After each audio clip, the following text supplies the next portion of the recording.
Good afternoon, people. So, we know the agenda for the day. We are going to discuss the essay topics. Okay? So, before we proceed with the session, did you get time to go through all the topics which were being asked? Okay? So, comparatively, this year's paper, I would not say easy or difficult, because that totally depends upon the level of preparation. But even then, I will say that it was more doable. At least you know what to write. How to write and whether you are able to write or not, that is something different. But at least ऐसा नहीं हो रहा कि मतलब ही नहीं समझ आ रहा कि what the topic is trying to say. So we can say that they have slightly shifted back to the old trend, where it used to be a combination of philosophical as well as issue-based essays. Okay. Now, how we are going to proceed is, there are 8 topics. One topic I will discuss in detail so that we can understand how to approach. Once we are done with that, then we will start with brainstorming. And we will make sure that by the end of this session, you know how to write the essay. So let's make it a workshop kind of a thing, rather than just one person standing here and giving you the points. Is that clear for everyone? See? Now, irrespective whether it is issue-based or it is philosophical, one thing doesn't change, and that is the structure of the essay. So if this is how my essay looks like, we will divide this entire essay in 3 parts. First is the introduction, and this introduction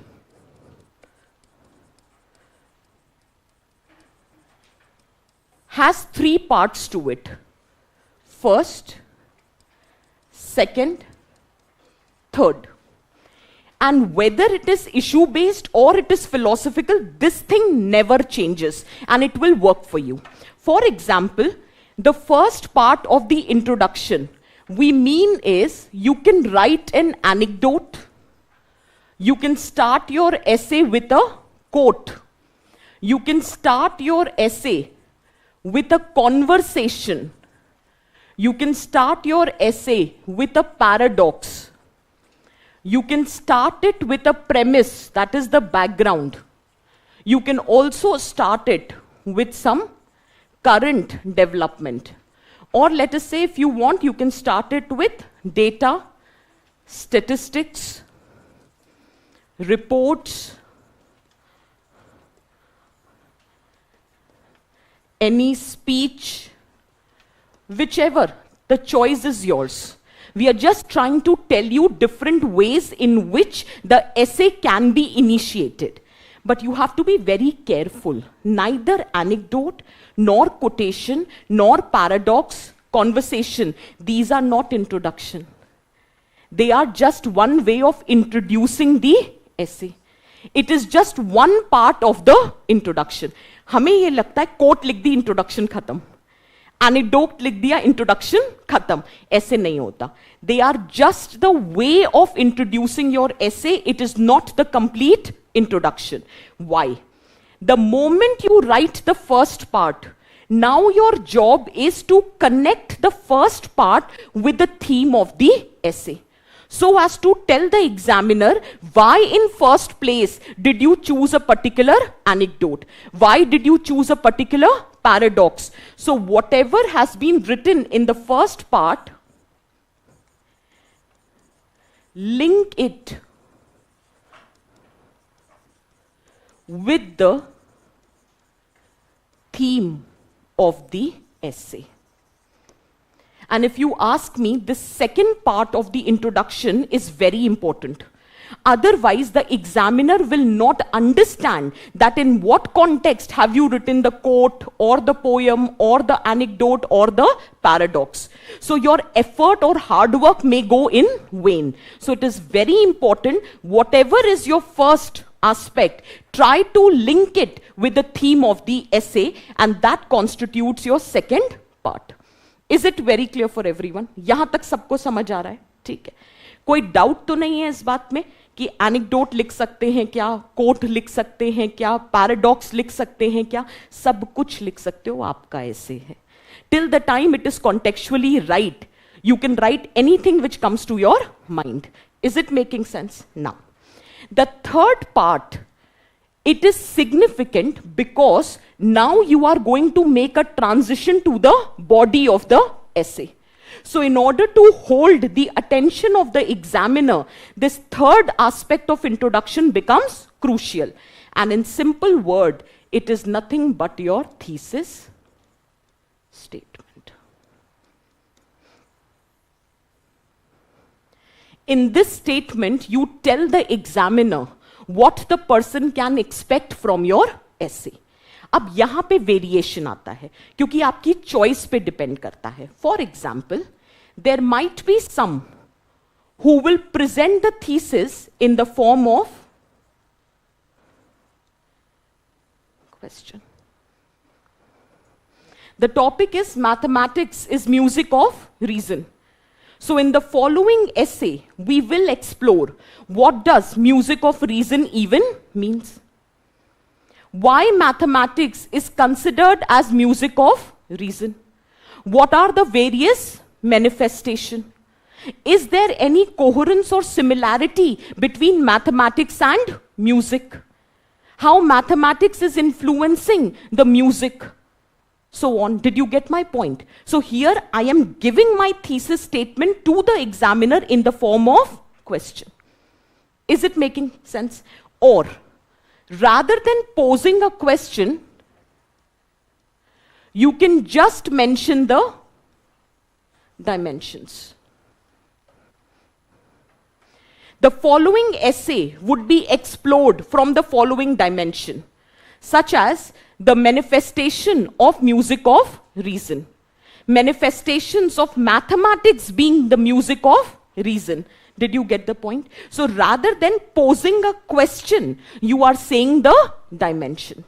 That's another way of doing. There is third way of doing it. That is, instead of writing all the question and dimension at one place, you unfold it one by one. So that you, किसी को ये होता है कि ma'am अगर सब कुछ शुरू में लिख दिया फिर एग्जामिनर बोर हो गया, तो मत बोर कर भाई, अनफोल्ड कर लो धीरे धीरे. That before delving further, let's first explore what does music of reason even means. फिर आप वो लिखो. फिर आप लिखो, having explored what is music of reason, now let us try to establish the relation why mathematics is considered as music of reason. Then you further continue with your essay. So you can unfold the dimension one by one. So that's another way of doing it. Unfolding the dimensions one by one. Choice is totally yours. Whichever manner you are comfortable, do that. But your introduction should have 3 components. Is this very clear for everyone? On an average, introduction should be somewhere around 150 to 200 words. 1.5 to 2 sides. On an average, we are writing 100 words on one side. So 1.5 to 2 sides should be your introduction. इतना basic minimum होना चाहिए. यहाँ तक clear हुआ? Once we are done with the introduction, the second aspect is the body of the essay.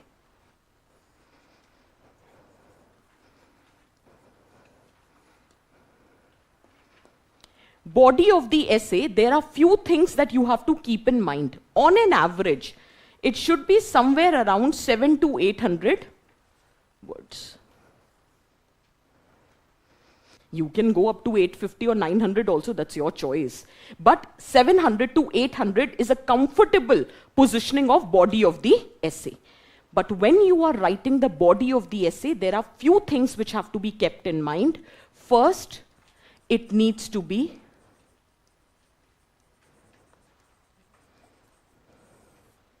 multidimensional. essay cannot be unidimensional. It has to be multi-dimensional. और आज हम सीख लेंगे कि multi-dimensions बनते कैसे हैं. Socio-political economic को हर बार multi-dimension नहीं कहते, especially अगर वो philosophical essay है तो. Philosophical essays में there is a different understanding when it comes down to multi-dimensionality. ठीक है. Second, it has to be analytical. No matter what the topic is, your essay has to be analytical. And in simple words, what analytical means is, it should be a combination of argument as well as it should be a combination of examples. बहुत बार क्या होता है, philosophical essays to be very precise, हम बहुत ज़्यादा argumentative हो जाते हैं. When you write too many arguments without giving examples, the attention of the examiner is lost. Because that becomes too much preachy. और आपको पता नहीं चलता, एक thin line होती है एक essay लिखने में और उसको unnecessarily philosophical बनाने में. Is that very clear? So you have to give examples in order to justify your arguments. दूसरी चीज जो मैंने नोटिस करी, स्पेशली फिलोसॉफिकल एसे में, आप एक लाइन का आर्ग्यूमेंट लिख देते हो, उसके बाद सिर्फ एग्जाम्पल्स होते हैं और आपको लग रहा होता है कि आप ऐसे को मल्टी डायमेंशनैलिटी से लिख रहे हो. आपने एक मुद्दा उठाया और उसके बाद आप लिख रहे हो in social realm, in economic realm, political realm, technological realm, और ऐसे करते करते आपके रेल्म खत्म हो गए 5 से 6 पेजेस तक और आपको लगा क्या ऐसे लिखा है. आपने रियलाइज करा मुद्दा एक ही था जिसको आपने अलग अलग एग्जाम्पल से बस प्रूफ किया. मुद्दे कितने उठाए आपने? एक. तो फिर वो मल्टी डायमेंशनल कैसे हुआ? आपने जो लिखा वो एग्जाम्पल्स थे जो मल्टी डायमेंशनल थे, मुद्दा तो आपने एक ही उठाया. So the point here is examples has to be there but it has to be in sync with the argument to make the essay analytical. Is it clear for everyone? Important aspect. Try to remain as signposted as possible. Signposted का मतलब होता है not only the introduction but every paragraph of your essay, every example of your essay should be in sync with the demand of the main theme.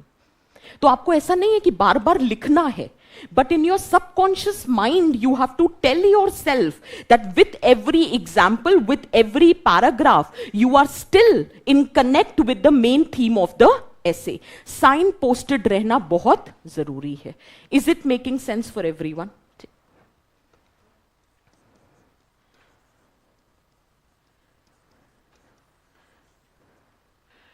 Coherence बहुत जरूरी होता है. आपको लगेगा कि कोहेरेंस क्या मैम, सबको पता है, मतलब we have heard these words, I know you have. Coherence इसलिए जरूरी होता है, otherwise the attention of the reader will go away.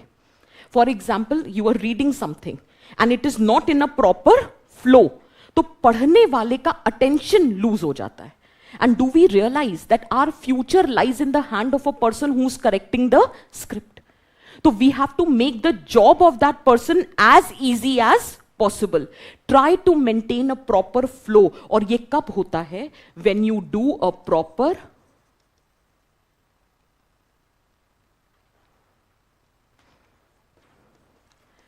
brainstorming. हम सबसे हल्के में लेते हैं brainstorming को कि 2 ठो कोट ऐसे लिख देंगे, 2 एग्जाम्पल लिख देंगे और कह देंगे हो गई ब्रेनस्टॉर्मिंग. और फिर कहेंगे मैम इतना बढ़िया ऐसे लिखा था, डबल डिजिट में क्यों यूपीएससी ने नंबर दिया? आपको लग रहा है बढ़िया है, पढ़ने वाले को नहीं लगा बढ़िया है. So the point here is, if you ask me what is the foundation of entire essay writing, it is brainstorming. जितनी अच्छी ब्रेनस्टॉर्मिंग करोगे उतनी कम मेहनत लगेगी ऐसे को लिखते वक्त. Is it clear for everyone? ठीक है. So am I making sense when I am saying these things? Few things बहुत बार स्टूडेंट्स पूछते हैं, does language make a difference? It does. I would not lie. But see, if we don't have a very nuanced or a lot of command on the vocabulary, even then it is fine, provided your content is rich. So what matters is the content rather than just the language. But make sure spelling errors should not happen. At least जहां दिख रही है वहां spelling errors नहीं होने चाहिए. Try to make as less grammatical mistakes as possible and keep the tone of your essay as formal as possible. These are the basic things which you can keep in mind while you are writing the essay. Is it clear for everyone? ठीक है? So, am I making sense? और एक last चीज का ध्यान रखेंगे. Highlight important aspects. It's very important. So that the attention of the examiner is exactly on those points where you want to draw his or her attention. Please always highlight the important points. But too much highlight भी मत करना कि समझ नहीं आए क्या पढ़ना है और क्या छोड़ना है. But highlight important points. Are we clear how the body has to be written? Try to write small paragraphs. एक पेज में 2 से 3 पैराग्राफ्स होने चाहिए. आप बोलोगे मैम इसमें कौन सी रॉकेट साइंस है? जब लिखोगे तब पता चलेगा कि कभी पैराग्राफ खत्म ही नहीं हुआ, पेज खत्म हो गया. आप लिख के देखो कभी कि when you write for the first time आपके पैराग्राफ खत्म ही नहीं होते. उसका रीजन है we don't have a habit of putting a full stop. हमारी आदत होती है connecting words however, whenever, forever, wherever लिखते ही रहते हैं और कभी फुल स्टॉप नहीं लगाते. और बिना फुल स्टॉप के स्टेटमेंट्स कभी खुद पढ़ के देखना, इतना अनोइंग लगता है पढ़ते वक्त. ऐसा लगता है कहना क्या चाह रहे हो. तो छोटे स्टेटमेंट्स लिखो, छोटे पैराग्राफ्स बनाओ. इंग्लिश में जो एरर्स हैं वो दिखेंगे नहीं. Is it very clear for everyone? ठीक है. Once we are done with this, then we'll divide the entire conclusion in 2 parts. This is penultimate and this is ultimate. On an average, 100 words for, let us say, penultimate and 50 words, let us say, for ultimate. Structure है, pattern structure है. अगर issue based topic आता है तो penultimate को हम कहते हैं वे फॉरवर्ड, और अगर फिलोसफिकल आता है तो उसी को कहते हैं प्रिस्क्रिप्शन. स्टैंडर्ड तरीका होता है. अगर इशू बेस्ड है वे फॉरवर्ड लिखे बिना कभी खत्म मत करो ऐसे, और अगर फिलोसफिकल है डोंट कंक्लूड योर ऐसे without giving the prescription. So in both the cases, penultimate conclusion will always be there, and this is not the subheading. एक बार किसी ने मुझसे पूछा था कि मैम जैसे हमने ऐसे लिखा है तो वही ना, introduction, body, conclusion, way forward, prescription, ये कभी भी सबहेडिंग्स नहीं होती हैं. Is that very clear? आपकी राइटिंग से पता चल जाना चाहिए now you are writing the penultimate conclusion. You don't have to write it on the paper. Is it clear? And finally the overall inference. What is your final take? And trust me, this is most important. जैसे I was just reading, एक मैंने शायद class में भी बताया था, I was reading an essay which was written by a student. Phenomenal introduction. I was very interested. कभी कभी नहीं होता इंट्रोडक्शन पढ़कर आपको लगता है वाओ, देखते हैं आगे क्या लिखा है. Body was written extremely well. I was actually very curious कि यार the student has written a good essay. बनते हैं 65 to 70. लेकिन जब वो conclude हुआ तो वो बस ऐसे ही हो गया. वो नहीं होता एक मन खराब हो जाना कि यार इतनी उम्मीद लगाई थी, एक लाइन का बढ़िया कंक्लूजन दे देते तो मजा आ जाता. वो जो मजा आने वाली बात है ना, that is your ultimate conclusion. Try to always, ultimate conclusion should be written with a tagline, with a punchline, with a quotation, anything that comes to your mind. Make it as creative as possible. And this can happen. If you practice, you will learn the art of making your conclusions creative. But please do that. Because यहीं के बाद ultimately marks मिलते हैं. तो जितना अच्छा ultimate conclusion होगा उतने अच्छे चांसेस हैं अच्छे मार्क्स मिलने के. Is that very clear for everyone? The overall structure is clear? Visualise कर पा रहे हो कि ऐसे कैसे दिखेगा? Can we start with? ठीक है, चलो. We'll divide the entire discussion in 2 parts. First is the issue based and second would be the philosophical ones. The first topic that we are taking up is question number 5. The topic 5. Girls are weighed down. We'll take 3 issue-based topics first. That is topic number 5, which is on girl and boys comparison. Then there is a topic on justice. Then there is a topic on education. And then we will discuss those 5 philosophical topics. Okay? Let's quickly start. Read the topic. Girls are weighed down by restrictions, boys by demands. 2 equally harmful discipline. The moment you read the topic, the first exercise is, I'm telling you the method. The first exercise is, do you agree with the statement? Do you disagree with the statement? Or you partially agree with the statement or disagree? So read the statement again and tell me what's your stand. Are we agreeing with the statement? All of us are agreeing with the statement? Once you agree with the statement, now read the question again. And this starts the job of brainstorming. Brainstorming कभी भी example से नहीं की जाती है. Brainstorming हमेशा question से की जाती है. Read the topic and think what questions are coming to your mind. I am giving you 2 minutes. Read the topic. Deconstruction पता है किसे कहते हैं? डीकंस्ट्रक्ट करना. ठीक है, तो मैं अब आपको 2 मिनट दे रही हूं, इसीलिए मैंने सबसे आसान टॉपिक से शुरू करा है कि आप कुछ उसमें कर पाओ. डीकंस्ट्रक्शन. डू और give me the deconstruction of the topic.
Don't look at the screen. Do your deconstruction. Everyone. It is mandatory. इससे सिंपल टॉपिक यूपीएससी नहीं पूछ सकता था. डीकंस्ट्रक्शन का मतलब है कि क्वेश्चन देखकर, टॉपिक देखकर, forget about you are UPSC aspirant, forget about you are writing the essay, statement पढ़कर क्या चीजें दिमाग में आ रही हैं, just write that on the piece of paper.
Are we able to deconstruct? Can we think about something? ठीक है? Okay, let's do one thing. Let me just mention what I have written. If you have something extra, we can add it here. ठीक है? Now, the first thing is, the entire statement, the first part of the statement is girls are weighed down by restriction. So, my first question is, why are they weighed down by restriction? How they are weighed down? As in, I am trying to explore the example or the manifestation. And then I'm talking about what are the impact of imposing these restrictions on girls. Similarly, boys are weighed down by expectation. Why they are weighed down? What is the manifestation and what is the impact? Are you getting the point? Okay. Do you want to add anything extra here?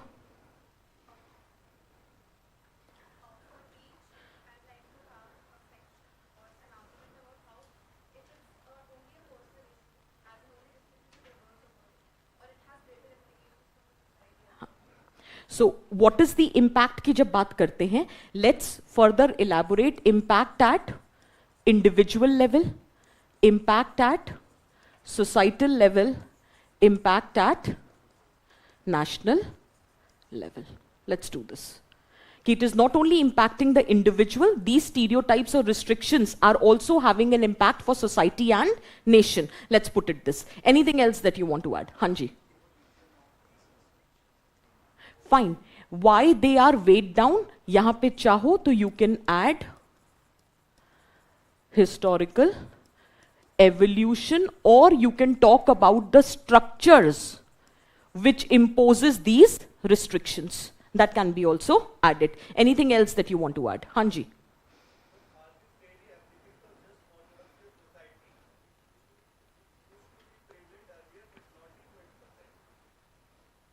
But that is, now we are talking na ki we are agreeing with the statement ki it is still prevalent. You want to say, you are asking this ki is it, you're asking this na, you're posing a question that is this thing still relevant or not? ठीक है, we can add this. वो आ जाएगा. जब why की बात करेंगे, it's all about stereotypes only. Why का मतलब ही है कि we are exploring here stereotypes. Anything else? हाँ जी. Structure. What is sustaining this system? Structures. Anything else?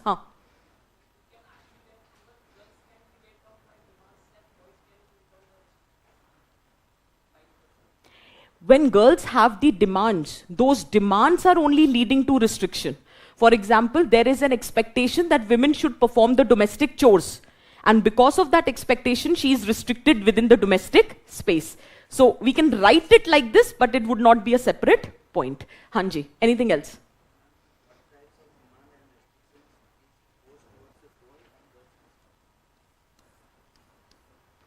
How? Are we getting the point that how the deconstruction is done?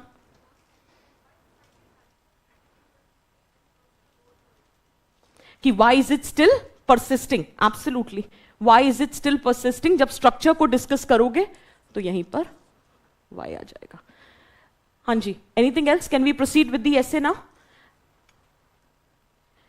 What are the prospects of challenging these traditional roles which are based on gender stereotyping, and hence what needs to be done? Because this will be constituting my penultimate conclusion. हाँ जी.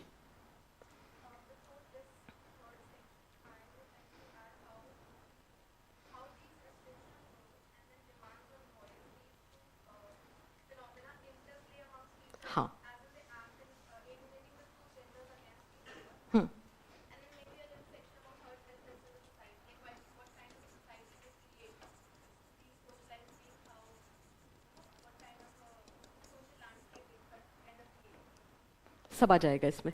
Gender hostility, perpetuation of patriarchy over generation, everything will come here. ठीक है? हाँ जी. Absolutely. जब individual level पे act करेंगे, social impact, economic impact, psychological और emotional impact, everything will come. अब आपको समझ आ रहा है मैं क्या कहना चाह रही थी? सोशल, पॉलिटिकल, इकोनॉमिक, ये ब्रेनस्टॉर्मिंग नहीं होती, ये ब्रेनस्टॉर्मिंग है। अब जब आप इंपैक्ट डिस्कस कर रहे हो इंडिविजुअल, सोसाइटल एंड नेशनल, जब आप इंडिविजुअल पे डिस्कस कर रहे हो, सोशल, इकोनॉमिक, पॉलिटिकल, साइकोलॉजिकल, आपका ऐसे है, whatever you can choose to write. But अगर ये ब्रेनस्टॉर्मिंग करोगे तो कभी ऐसे स्ट्रक्चर नहीं बनेगा, और ऐसे नहीं बनेगा तो 1200 वर्ड लिखना without repetition of the content can become very challenging. Is it making sense? This is brainstorming. This is sub classification of the brainstorming. और यहां पे डालो तुम एग्जाम्पल, यहां पे डालो तुम डेटा, यहां पे डालो scholarly perspectives in order to justify. लेकिन कभी ब्रेनस्टॉर्मिंग यहां से स्टार्ट नहीं होती, ब्रेनस्टॉर्मिंग ऐसे स्टार्ट होती है, then you add more content to it. Is that very clear for everyone? Now can we start? ठीक है, now see, to be very honest, I have prepared the detailed write-ups which you can go home and read. But the point here is you need to understand this entire essay. If I have to discuss, is brainstorming part clear? If I have to discuss, can I say this entire essay was on the concept of gender? Why? Because first, gender is a social construct. It is the gender which is manifested at cultural level. It is manifested at the structural level. Cultural level कैसे? Your values, your beliefs, your aspirations, everything is determined by your gender. Even your preferences, blue for boys and pink for girls. It is nothing but gender coloration. Did you get the point? If it is a girl, she has to pursue medicine. If it is a boy, he has to pursue engineering. So even your career choices, even your preferences are determined by the concept of gender, which is nothing but a social construct. And ultimately, it leads to sexual division of labor. So the entire essay, the basis of the essay is concept of gender. And somebody used the term stereotyping. And from gender comes what is known as gender stereotyping. That on the basis of gender, there are certain stereotypes which are created in the society. हमारा पहला सवाल था ना, why? So why? Because the concept of gender, which is a social construct, because of which it has led to gender stereotyping. हमारा दूसरा सवाल था, how it is manifested. I'll give you an example. First stereotype says that women are caring and nurturing. Stereotype. Because of which अब दो impact हुए। पहला impact हुआ women पे, that there exists domestic division of labor. Women is confined to the domestic chores. लेकिन एक और impact हुआ, और वो हुआ men पे, that they are expected to be the breadwinners. Women पे restriction आया. She is caring and nurturing. She should be restricted in domestic space because she is better suited to perform the expressive role. So if women is performing the expressive role, then who would be performing the role of breadwinner? It has to be men. So which is creating the expectation. So this gender and its stereotypes is not only harmful for women, it is equally harmful for men. Because on one hand it is creating restriction, on the other hand it is creating expectation. Did you get the point? अब सुनो, just hold. Sign posted का मतलब अब समझ आएगा। मैंने brainstorming में बोला अलग अलग, लेकिन जब हम लिख रहे हैं तो साइन पोस्टेड कैसे रहेंगे? थीम क्या कह रही है? हर एक स्टेटमेंट में दिखाना पड़ेगा विमेन पे रिस्ट्रिक्शन और बॉयज पे expectation. So when you are quoting this point it has to reflect both the aspect. Are you getting the point? For example एक और स्टीरियोटाइप है that women are emotional rather than rational. And because of this stereotype, women पे restriction आया, and that was glass ceiling. She is not promoted beyond a certain level. She is restricted in the lower rung of the job because there exists a stereotype that women by very nature are emotional and not rational. लेकिन इसकी वजह से एक expectation create हो गई that they have to be the born leaders. They don't have the scope of expressing vulnerability. They don't have the scope of crying. They cannot cut a sorry figure. They have to be born leaders. Expectations on men. Not to express vulnerability. Boys don't cry. एक point लेकिन signposted रहने के लिए उस एक point में you have to show what is restriction and what is expectation. Is that very clear? Similarly, women is weak, passive, and dependent. This is a stereotype because of which women is always confined. Restrictions are there. Restrictions on her mobility. लेकिन expectation from boys is they have to be the protector.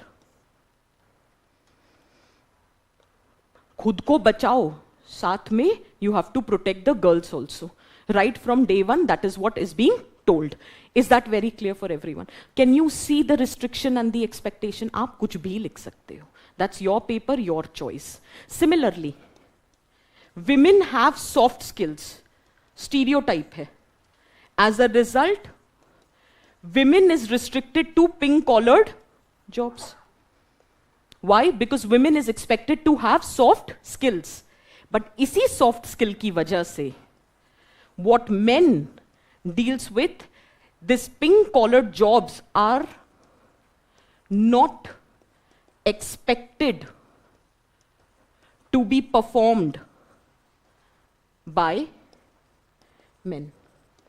They only have to choose the career which gives them income stability. Character of Farhan from 3 Idiots.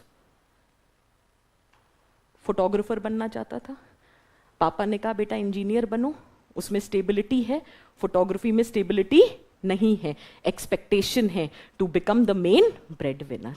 Is that very clear for everyone? Similarly another example, एक movie आई थी दोस्ताना, उसमें एक character था अभिषेक बच्चन का, who was playing the character of a nurse. An entire movie he was being mocked. क्योंकि traditional setup क्या है?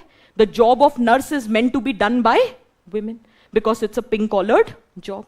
So when boys do these jobs, they are often being ridiculed, mocked, or boycotted by the society. Restrictions and expectations. Did you get the point? Can we quote cinema? Yes.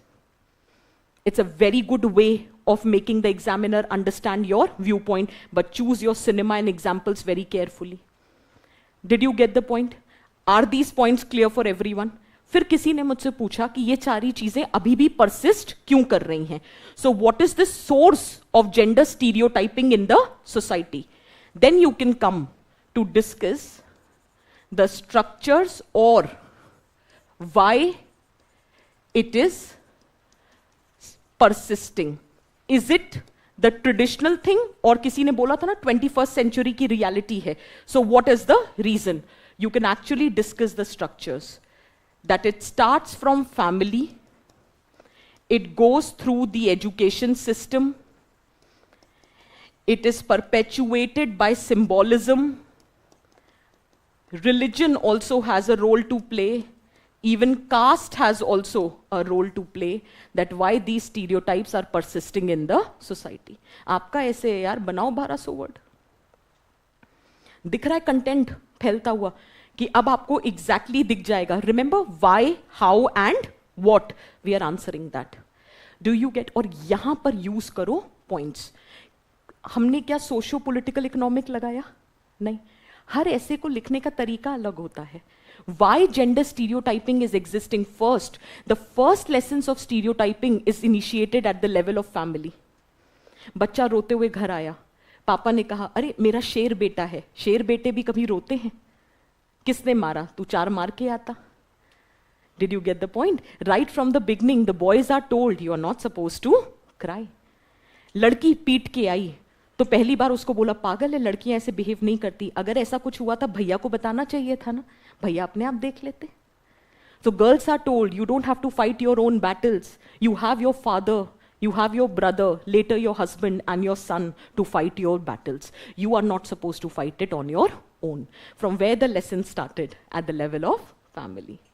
Then we move to the education system, and through the content of the education, through the attitude of the teachers, gender stereotyping gets registered in the society.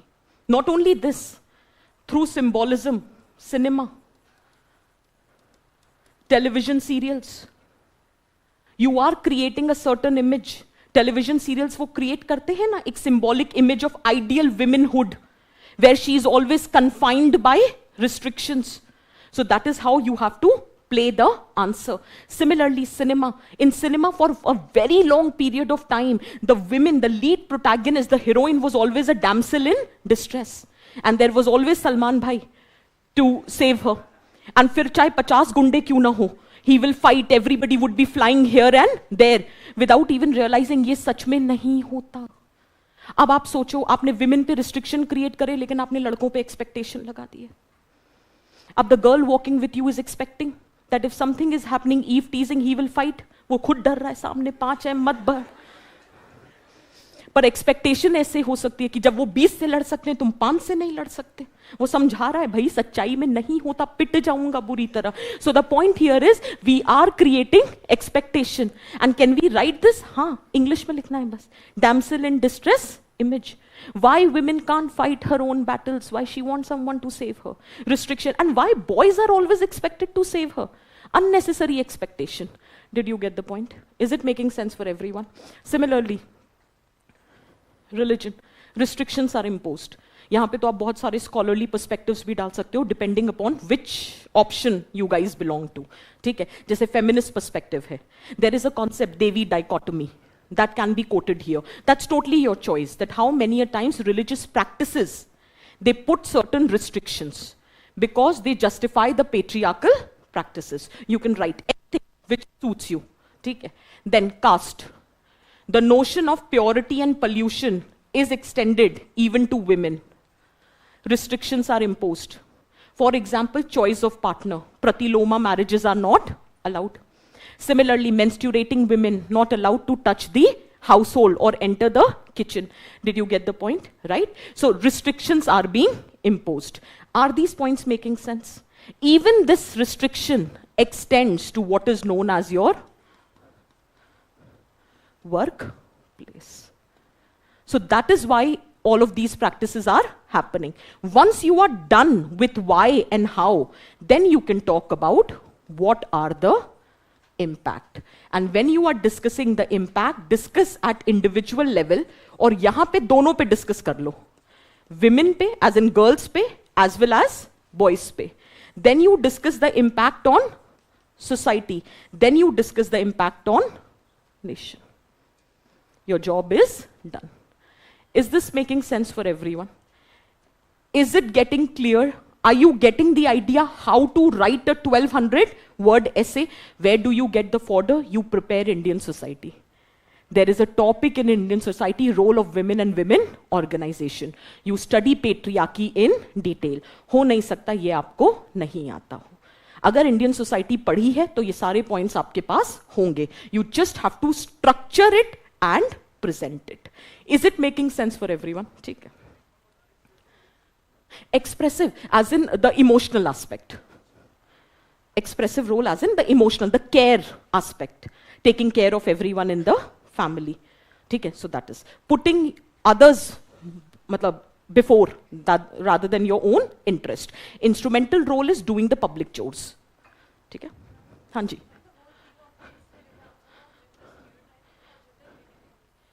See, gender inequality is the result of stereotyping.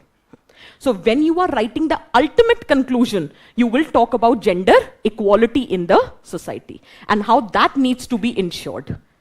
Clear hai? Okay. Let's just wait.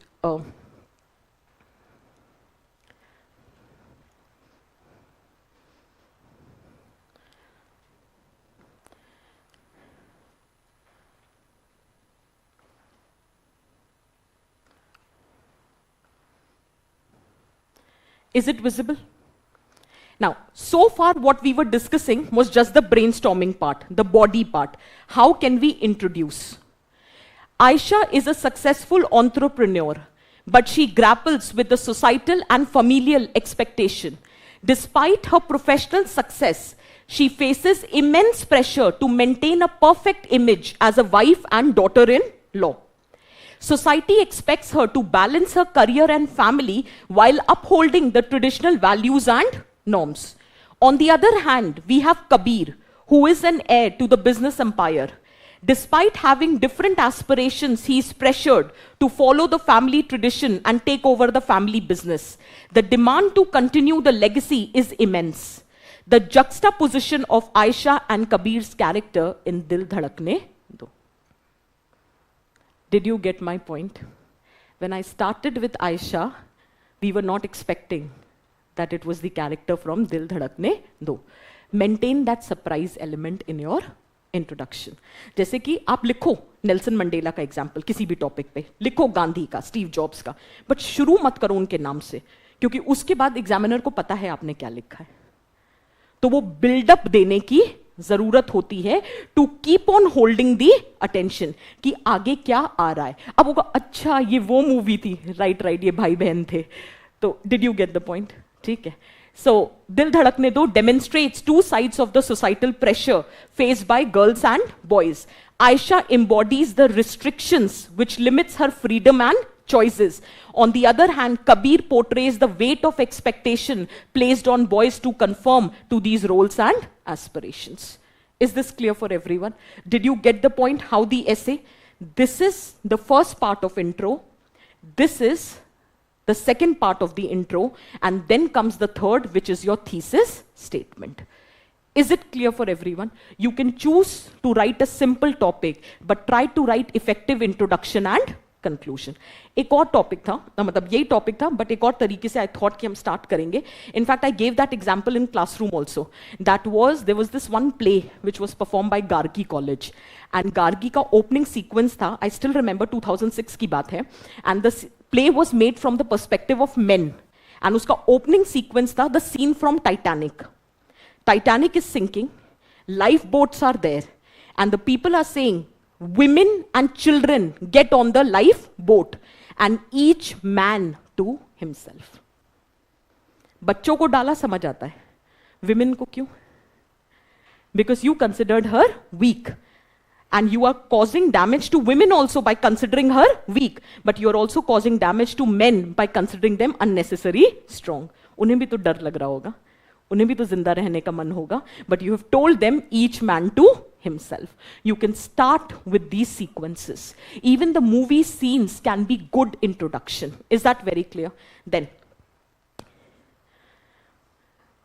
I made a play, I still remember, college में, that was made from women's perspective.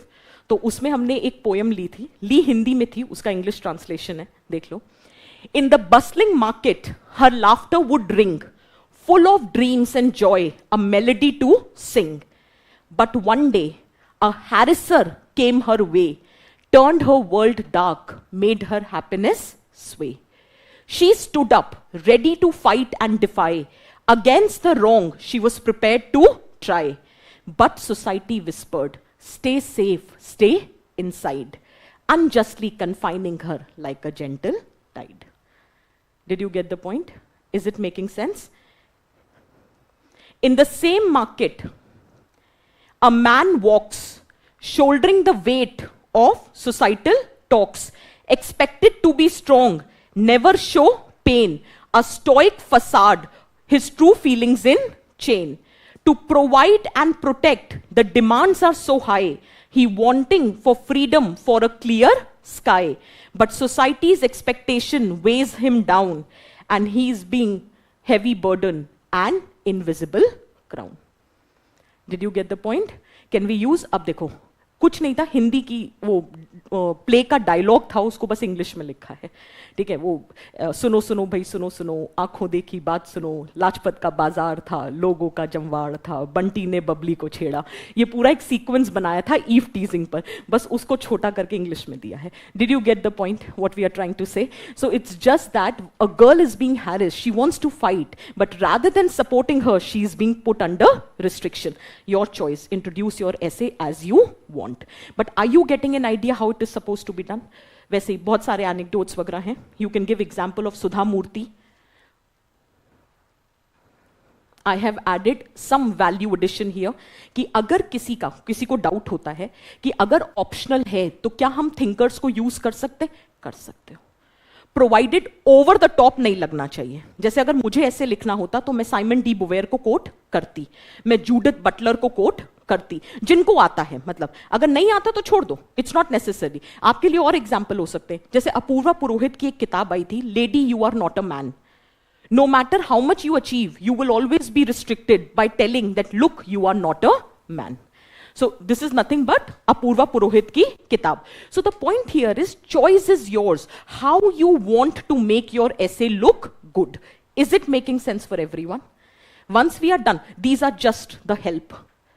कि आप कौन कौन से scholarly perspectives को essay में use कर सकते हो. This is only for your reference. ठीक है. अगर comfortable हो तो use करना, वरना छोड़ सकते हो. ठीक है.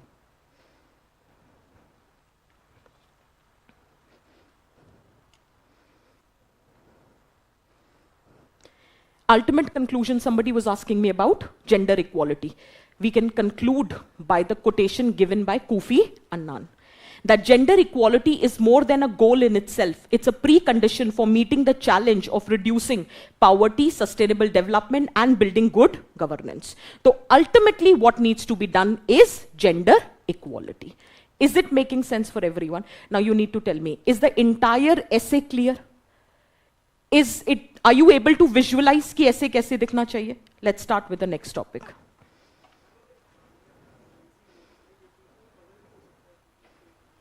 नहीं, आपको लिखने का तरीका आना चाहिए.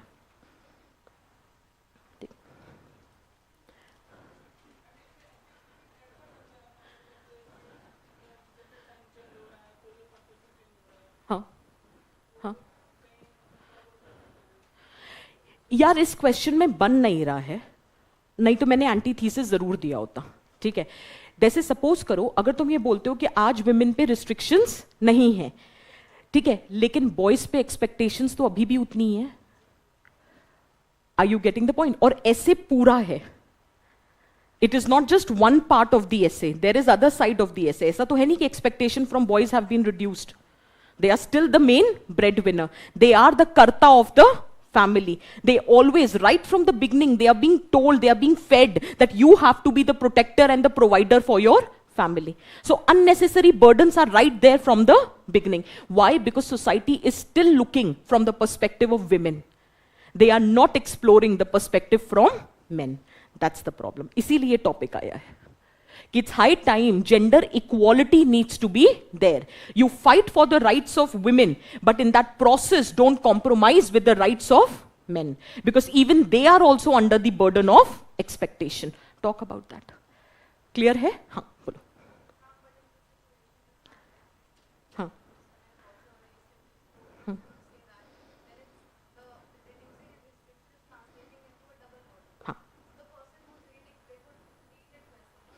नहीं नहीं, ऐसा नहीं होता. एंटीथीसिस इसलिए दिए जाता है कि सामने वाले को ये बताना that I have looked at the topic from every possible dimension, but that antithesis constitutes just 5% of your entire essay, whichever topic it is. ठीक है. To be very honest, philosophical topics में तो एंटीथीसिस जरूर देना चाहिए. हाँ, इस पे तुम छोड़ना चाहो तो छोड़ सकते हो, लेकिन फिलोसॉफिकल टॉपिक्स में तो देना चाहिए जहां भी पॉसिबल हो. ठीक.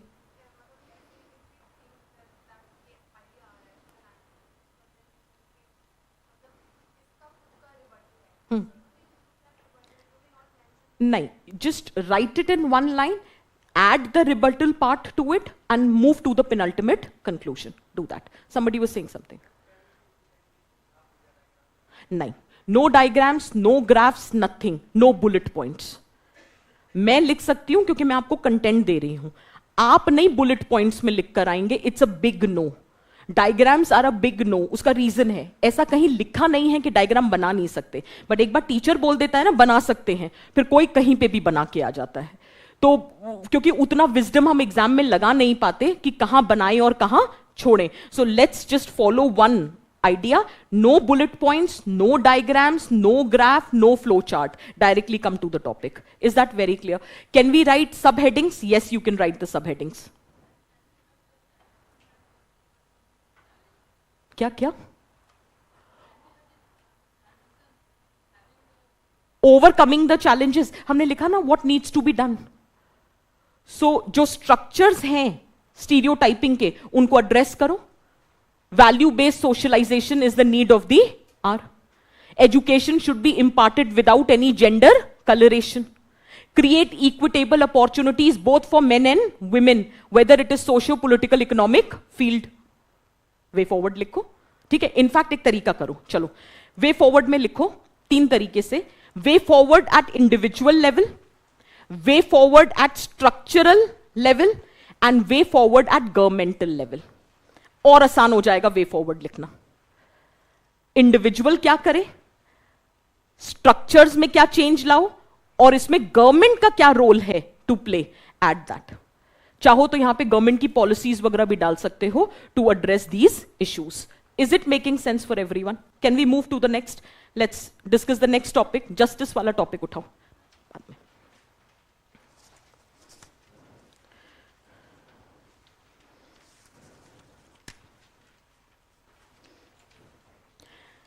Read the topic on justice.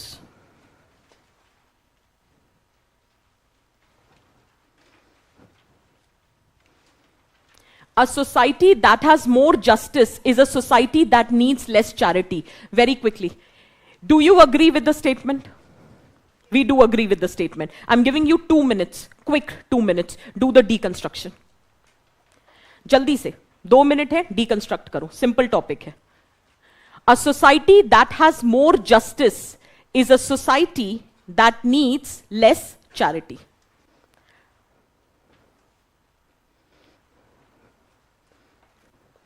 Forget about, again, you are UPSC aspirant.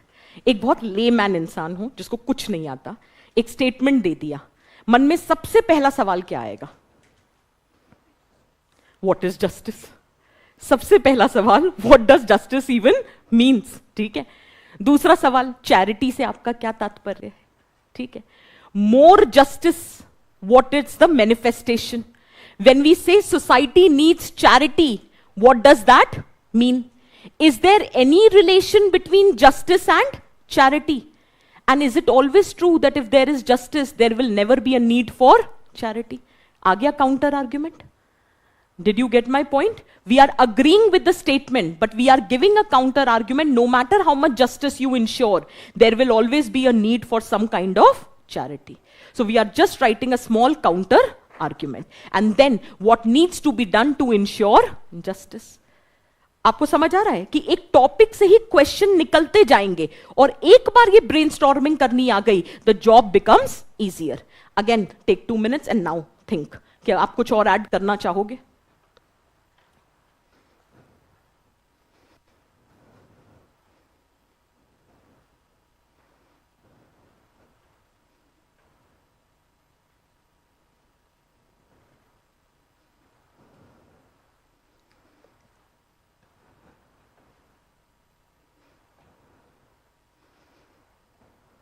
Do we study justice somewhere in UPSC GS papers? Exactly. हम GS 4 में पढ़ते हैं. Justice based ethics हम टॉपिक करते हैं, जहां हम Rawls theory of justice, justice as compensation, ठीक है, idea of Amartya sense justice, ये सब पढ़ते हैं ना, तो we know what can be the possible definition of justice. ठीक है. Now, just for your reference, justice has a simple definition, कभी गलत नहीं होगी. Equal access to opportunity, resources and rights. That is known as justice. अब चाहे social justice लो, economic justice लो, कल्चरल जस्टिस लो, पॉलिटिकल जस्टिस लो, that's your choice. So what is justice in simple words? Access to opportunity, resources and rights. To ensure fairness and inclusiveness in the society is nothing but an expression of justice. You can have your own definition to define what is justice because this is your essay. Is it clear? Charity से क्या मतलब है? What is charity? Grant? Absolutely. Volunteer करना, grant करना, aid देना, that is nothing but charity. Now, is there any relation between justice and charity? अगर justice ensure होता है तो क्या होगा? More equitable societies है, inequalities कम होंगी, poverty, unemployment, health problems, education reduce हो जाएगा, related problems. In that situation, external aid may not be required. So, if there is justice, society would need less charity. As simple as that. Can you give me some more examples to this? I'm giving you 5 minutes. Very quickly. Brainstorm करो. Topic simple है. Brainstorm करो. थोड़ा सोचो socio political economic domain पर.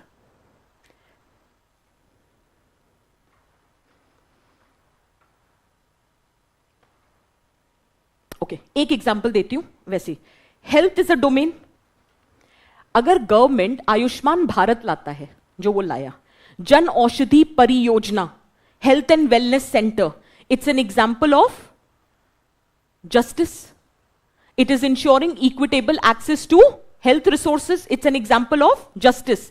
लेकिन अगर कोई NGO medical camp लगाती है, blood bank, blood donation camp लगाती है, कोई भी एनजीओ या सिविल सोसाइटी, वो किसका एग्जाम्पल है? Charity. Did you get the point? So is justice and charity related? Yes. Examples उठाओ. Political field. अगर गवर्नमेंट विमेन रिजर्वेशन बिल को जब पास कराती है, that's an example of political justice with respect to women.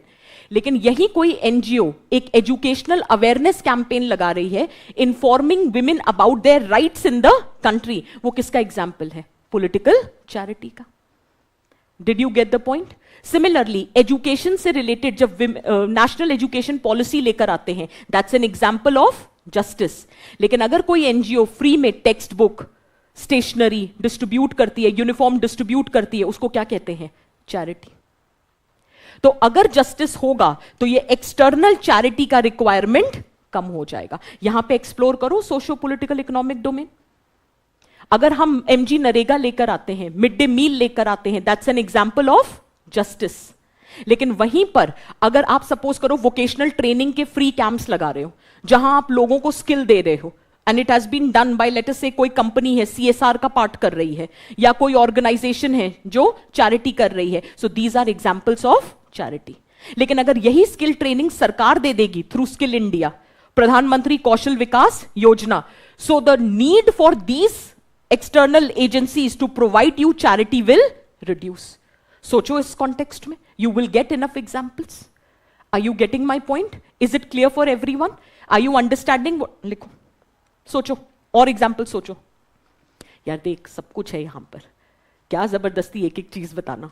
थोड़ा खुद को explore करो, you will understand the demand better. हाँ.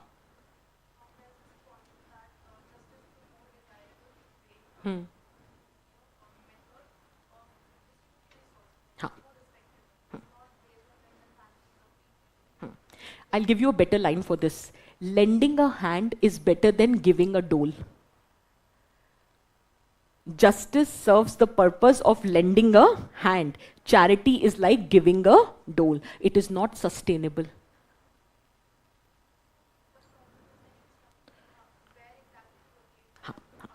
Let's just discuss that.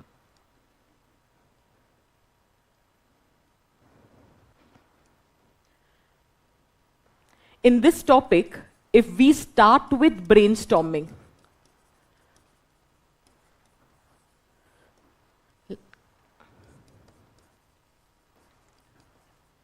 what does more justice means in this context? Explain your justice here. what does charity depicts and what, or let us say when, a society needs charity.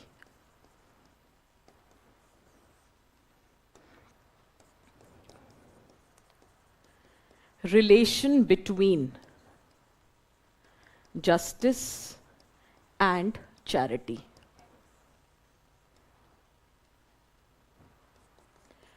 Will the role of charity reduce or dilute with ensuring justice? Why justice is preferred over charity? Hence, what needs to be done? Did you get the point? I am not saying that you do the same brainstorming. I am saying that try to do the brainstorming. और एक और आसान तरीका बताती हूँ. Suppose करो आपने brainstorm कर लिया, ठीक है, लेकिन आपने उसी क्रोनोलॉजी में ब्रेनस्टॉर्म नहीं करा जिसमें आप लिखोगे. तो जब एक बार ब्रेनस्टॉर्मिंग हो जाए उसके बाद नंबरिंग कर दो. ये पहला होगा, ये दूसरा होगा, ये तीसरा होगा, ऐसे ब्रेनस्टॉर्मिंग में नंबरिंग कर दो, जिससे कि ऐसे लिखते वक्त प्रॉपर स्ट्रक्चरिंग आ जाए. Is it making sense for everyone? अब क्लियर हो रहा है? क्योंकि जरूरी नहीं है ना हम सेम तरीके से सोच रहे थे. ठीक, यहां पर चाहो तो एग्जाम्पल्स दो, सोशल, पॉलिटिकल, इकोनॉमिक, इंटरनेशनल, जो लिखना चाहो. और सोशल को भी डिवाइड कर देना, हेल्थ, एजुकेशन, स्किल डेवलपमेंट, जितने एग्जाम्पल्स देना चाहो. अब ऐसा नहीं लगेगा it is a collection of examples, because you also have an argument. You are just using these examples to justify a point. The role of charity will reduce with justice? No. उसका reason है, हो सकता है charity would not be required for immediate needs, but charity would be required for long-term sustainability, especially in a country like India, where population is so vast.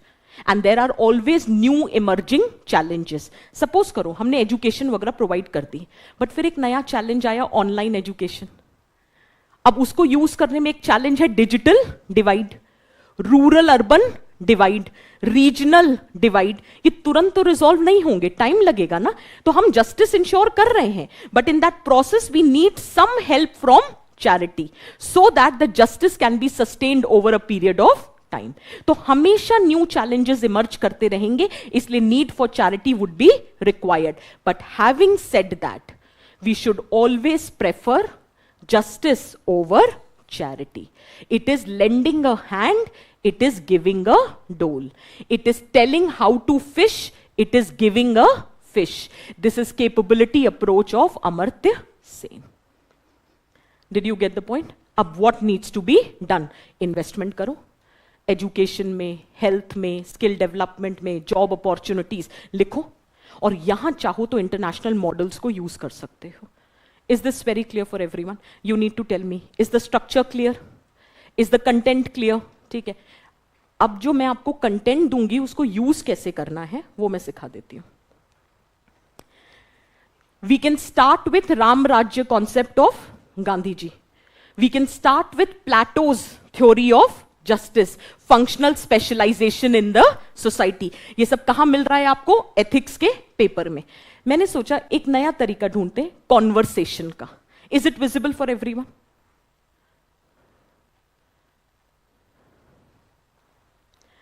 Read this conversation. There are two people, ठीक है, two friends. A says, have you ever considered how justice in charity relates in the society? B says, yes, in a just society, the need for charity diminishes. A asks, why? So B says, because equitable society will prevent extreme disparity. So person A says, so that means justice act as a safety net To which B says, exactly. It actually reduces the societal cracks or fault lines, reducing the reliance on charity to meet your essential needs. To which A says, that means charity does not have any longer role to play. To which B says, absolutely. This time, the role of charity will shift towards empowerment and sustainable solution rather than addressing the immediate needs. Did you get the conversation here? और फिर ये पहला part है, second part में link करेंगे. This conversation encapsulates the notion more a society prioritizes justice and addresses inequality, less it has to rely on act of charity. हमने link कर दिया कॉन्वर्सेशन को to the main demand. And in the following essay, we would be discussing what does more justice even means? What is charity? What are the relation between the two? वो जो हमने brainstorming करी थी, वही हमारा thesis statement है. And then we will start writing the essay. Is introduction clear for everyone? Part 1, Part 2, Part 3 clear? Body clear? ठीक है. Just I need to show you one aspect.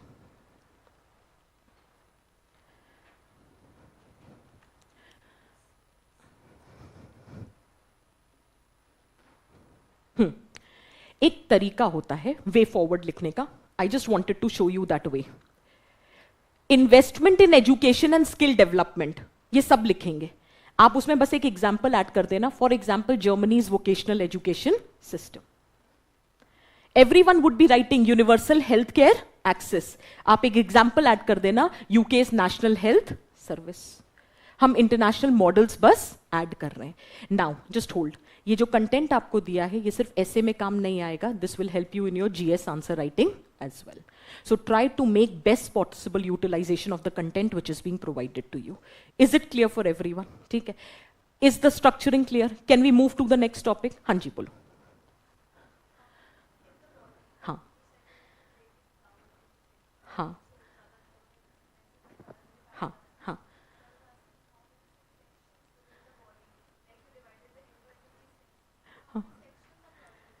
See, if you ask me, it depends how you are approaching, but 4 to 5 is fine.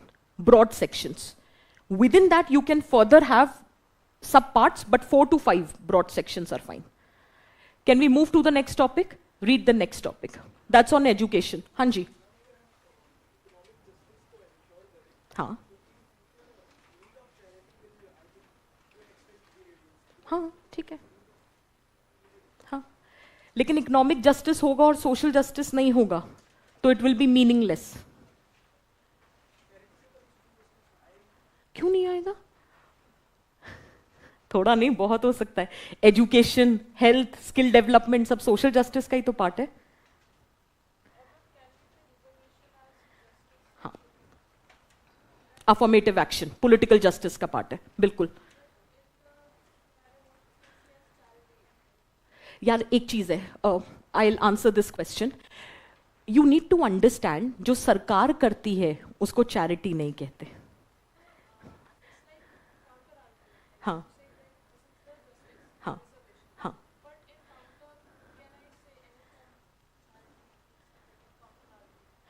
I did not get your point. I'm so sorry. You are trying to say कि हाँ हाँ हाँ हाँ exactly हाँ हाँ बिल्कुल ठीक है. See, the point here is कि charity में they can provide you free access to resources.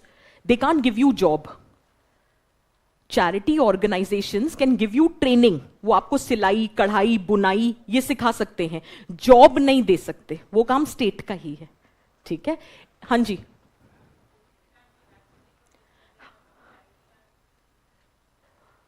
जो हमने इंटरनेशनल रिलेशंस के कॉन्टेक्स्ट में दिया था, it would come under aid.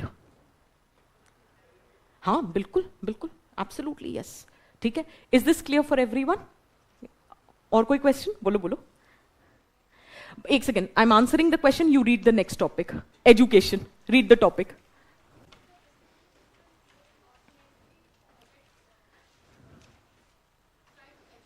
हाँ. When state creates the infrastructure, when state creates the provisions, whether constitution, laws, to ensure equitable access to education, that is justice. That is charity. Then also it is charity, because it is volunteer. You can't force upon the individual कि अपनी personal wealth से पैसा दो, उसको नहीं देना. ठीक है? It's volunteer. ठीक? Did you read the next question? The topic is education. Give me the exact topic. Education is what remains after one has forgotten what one has learned in school. Give me the most important 4 points that comes to your mind. Value system. Okay. Hanji. Acha, ek second. I'll make it, paraphrase it. Give me the essence of the topic. What is the exact essence of the topic? Or education versus knowledge. I'll take this point. Write down. Education versus knowledge. That's first approach. We'll take this approach. Or kuch? Bilkul. Lifelong learning versus school learning. We'll take this point as well. Anything else? Bilkul. Absolutely. Theory versus practical approach. We'll take this point. Anything else? Rote learning versus critical thinking. Likho.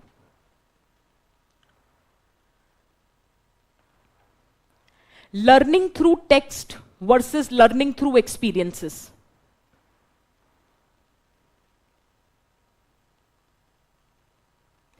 Educating the mind versus educating the heart.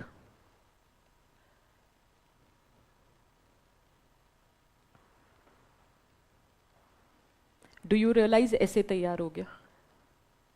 बस. As simple as that. This is nothing but the body of the essay. So why we say, and somebody said definition of education. So absolutely you can start with interpretation of true education. How education is something, अब देखो, जो आपने एक side में लिखा है.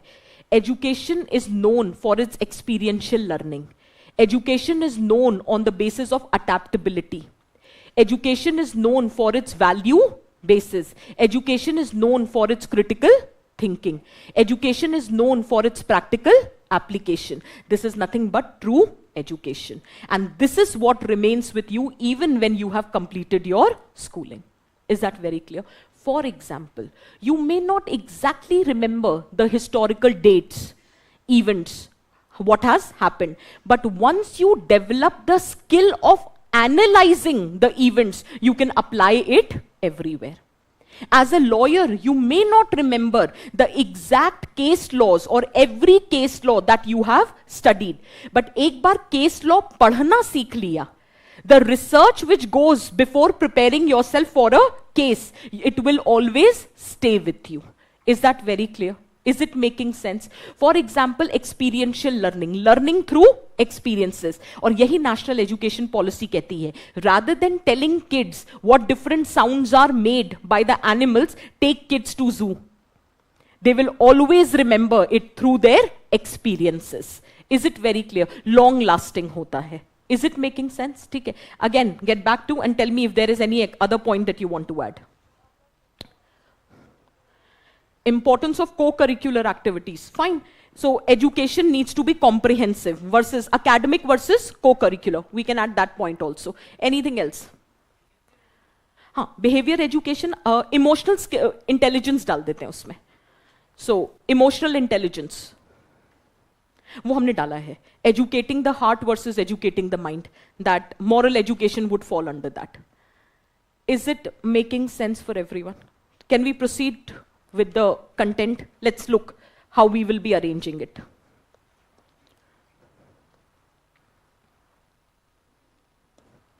Brainstorming.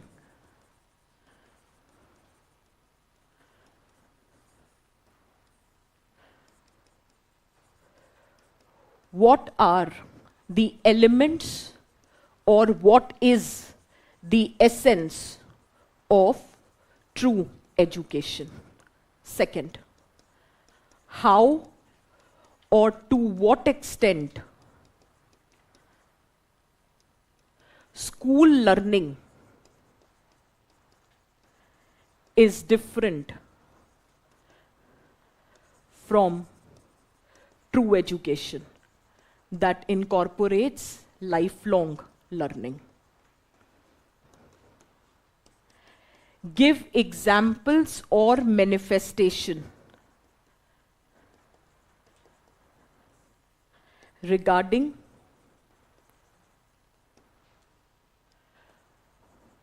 what constitutes or what makes the education enduring. Enduring as in long lasting. Here you can talk about critical thinking.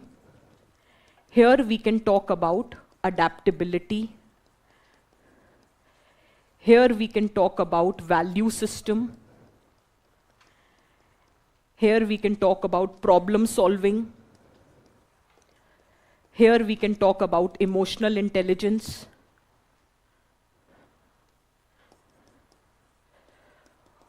What are the challenges and what needs to be done?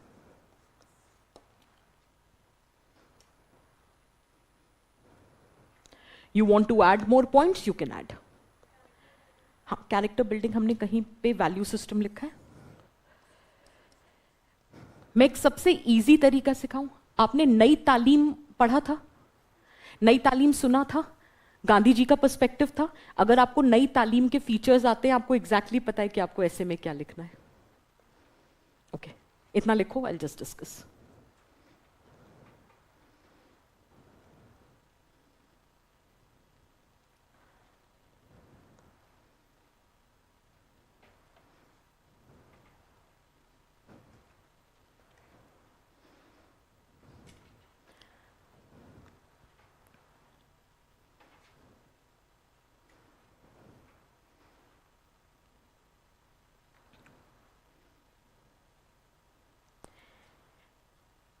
Nai Talim was the concept which was introduced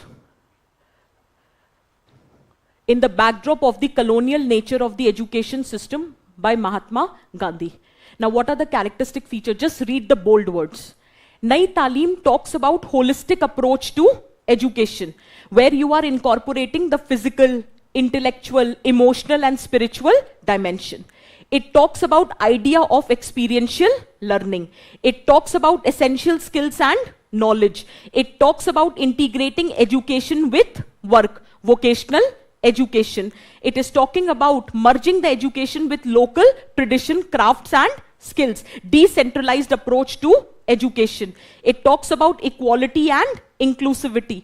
It talks about compassion, honesty, truth, non-violence, the value aspect of the education, the character building. It talks about environment sustainability. It talks about developing sense of social responsibility.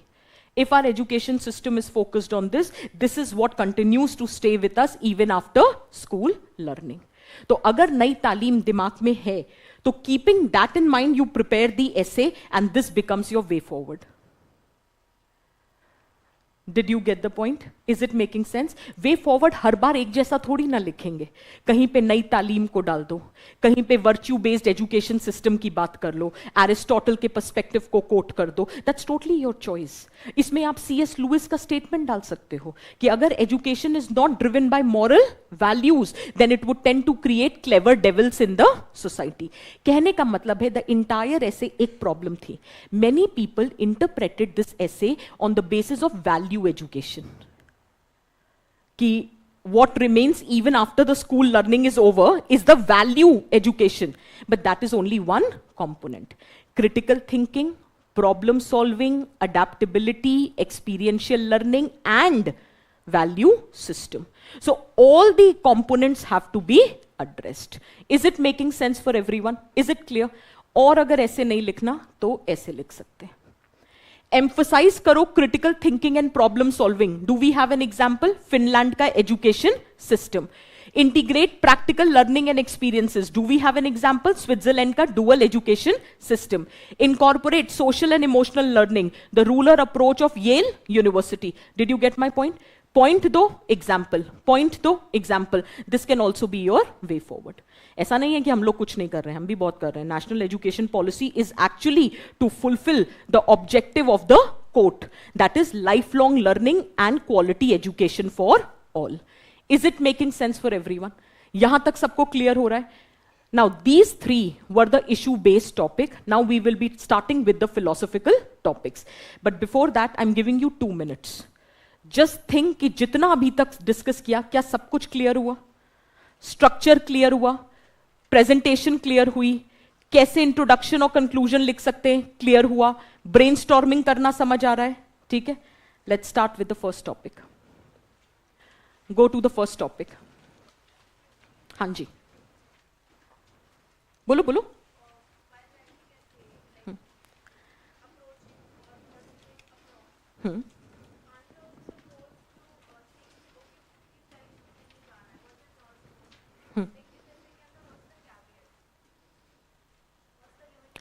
See, the point here is, you philosophical essays में होता है, you don't disagree completely with the statement. That's the first thing that you have to keep in mind. Second, every aspect of your essay should connect to the main theme. So any example which is not directly linked with the topic, you are not supposed to write. Third thing, do not write extreme perspectives in the essay. That might not go down well with the person who is evaluating. ठीक है. Fourth thing, let's avoid beating around the bush. Write the argument, immediately give example to substantiate your argument. These are few basic things which have to be kept in mind. Okay? Can we move to the next topic? Read the next topic. Thinking is like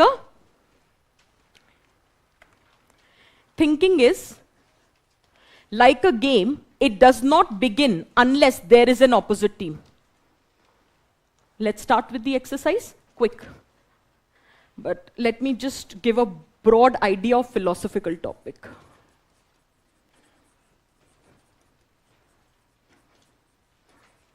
See, structuring remains the same.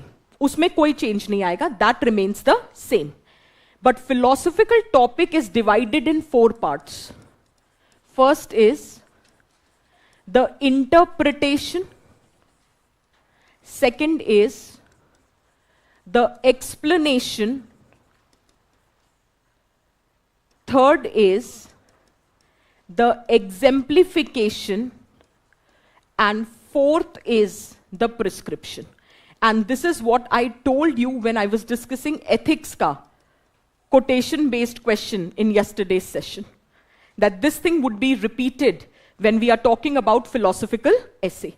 Structure वही रहेगा. Introduction के 3 part, conclusion के 2 part, body और उसके क्या characteristic feature होने चाहिए, वो सब सेम रहेगा. एक डिफरेंस आता है.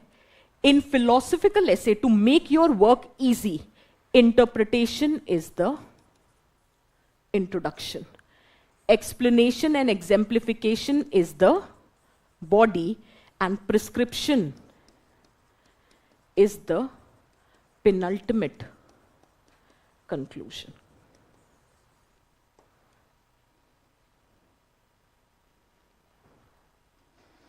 Is it clear for everyone? ये स्टैंडर्ड तरीका है and you will never be disappointed if we are going to follow this. ठीक है, इसका मतलब ये नहीं है कि हम ऐसे को मैकेनिकल बना रहे हैं, बिल्कुल भी नहीं. क्योंकि आप इंटरप्रेट कैसे करोगे ये सब्जेक्टिव है, आप एक्सप्लेन कैसे करोगे ये सब्जेक्टिव है, what example you choose to explain is also subjective, what kind of prescription you give is also subjective. केवल स्ट्रक्चरिंग में हम थोड़ी सी ऑब्जेक्टिविटी लाते हैं to avoid any kind of confusion. क्योंकि ये मेरा अपना ऑब्जर्वेशन है कि अगर स्ट्रक्चरिंग में दिक्कत आ जाती है, कॉन्टेक्चुअल इंटरप्रिटेशन में दिक्कत आ जाती है, our score gets reduce to double digit. अगर हम फिलोसॉफिकल टॉपिक्स में स्ट्रक्चरिंग ठीक कर लेते हैं तो वो जो बेसिक 100-110 चाहिए वो आ जाते हैं. उसके बाद गेम होता है कि आपने कंटेंट कितना अच्छा लिखा है. Is that very clear? So let's first make sure that वो basic 110 are insured. Then there would be a fight for another 25 to 35 marks. Is this very clear for everyone? ठीक है.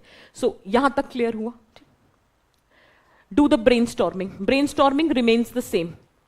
The moment you see the question, what points comes to your mind?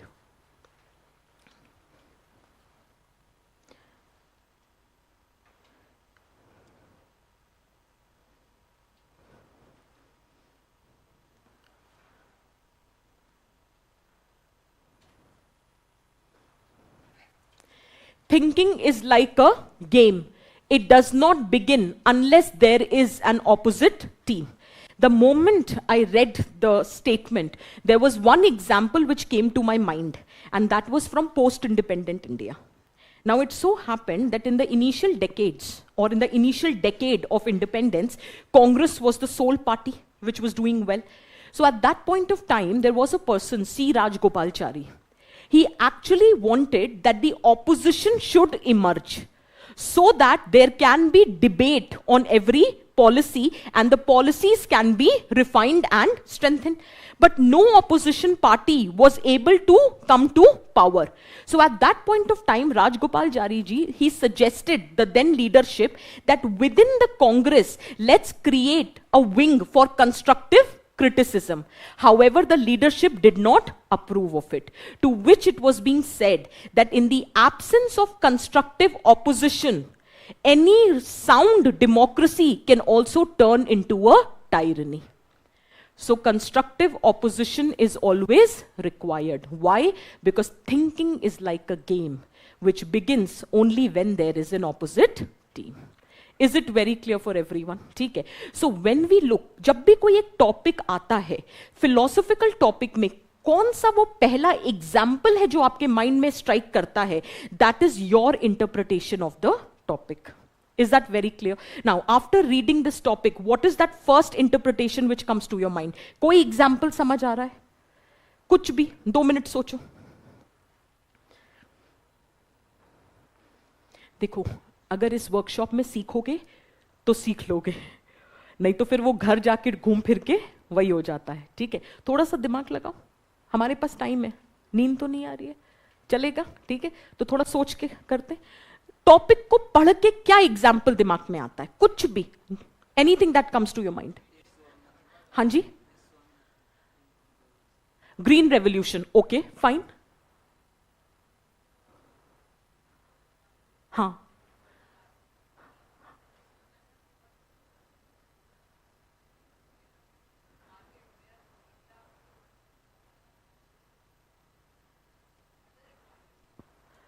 Okay. Any कुछ और सोचो. अच्छा, okay. कभी debates करी है school में? ठीक है, तो पहला जो बेसिक चीज आती है कि डिबेट में मजा ही तब आता है ना कि when there is always an opposition team. आपका थॉट प्रोसेस और रिफाइंड हो जाता है. I will tell you why. When I teach in the class, the first thing I say, a teacher is as good as the classroom. उसका reason है, अगर आप सामने से सवाल नहीं पूछते तो टीचर का जो थॉट प्रोसेस है वो कंटिन्यू रहता है और एक टाइम के बाद वो स्टैग्नेंट हो जाता है. लेकिन जब सामने से सवाल आता है तो थिंकिंग स्टार्ट होती है, क्योंकि पहली बार किसी ने कॉन्टेस्ट किया होता है और उससे आप ही का फायदा होता है. Because then your thought process further gets refined, provided you are not anti contestation और एंटी क्वेश्चनिंग. कि जरूरी नहीं है कि ऑपोजिशन आए and it will give you fruitful result. कभी कभी पोलराइजेशन भी हो जाता है, कॉन्फ्लिक्ट भी हो जाता है. That depends upon whether you are taking the opposite views in a right spirit और not. Did you get the point? Is it making sense? ठीक है, अब यहां पे क्या यूज कर सकते हो? कोई सोशियोलॉजी का होगा, ठीक है, कोई पब्लिक एडमिनिस्ट्रेशन का होगा, कोई पॉल साइंस का होगा. क्या हम सोक्रेटिस को डाल सकते हैं? Life unexamined is not worth living, शुरुआत कर सकते हैं. किसी ने सोशियोलॉजी पढ़ी होगी, हम हीगल का डायलेक्टिज्म डाल सकते हैं यहां पे. क्या हम कार्ल मार्क्स की कॉन्फ्लिक्ट थ्योरी डाल सकते हैं? चलो सब छोड़ो, एथिक्स तो सबने पढ़ा है. एथिक्स में एक टॉपिक होता है cognitive dissonance.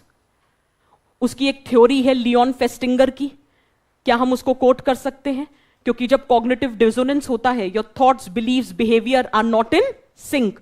So it creates a mental discomfort, and to reduce that mental discomfort, you again start thinking that what needs to be done. So in that process, thinking is like a game which begins when there is an opposite team. Did you get my point? कहने का मतलब है use your optional to your advantage. Absolutely, absolutely.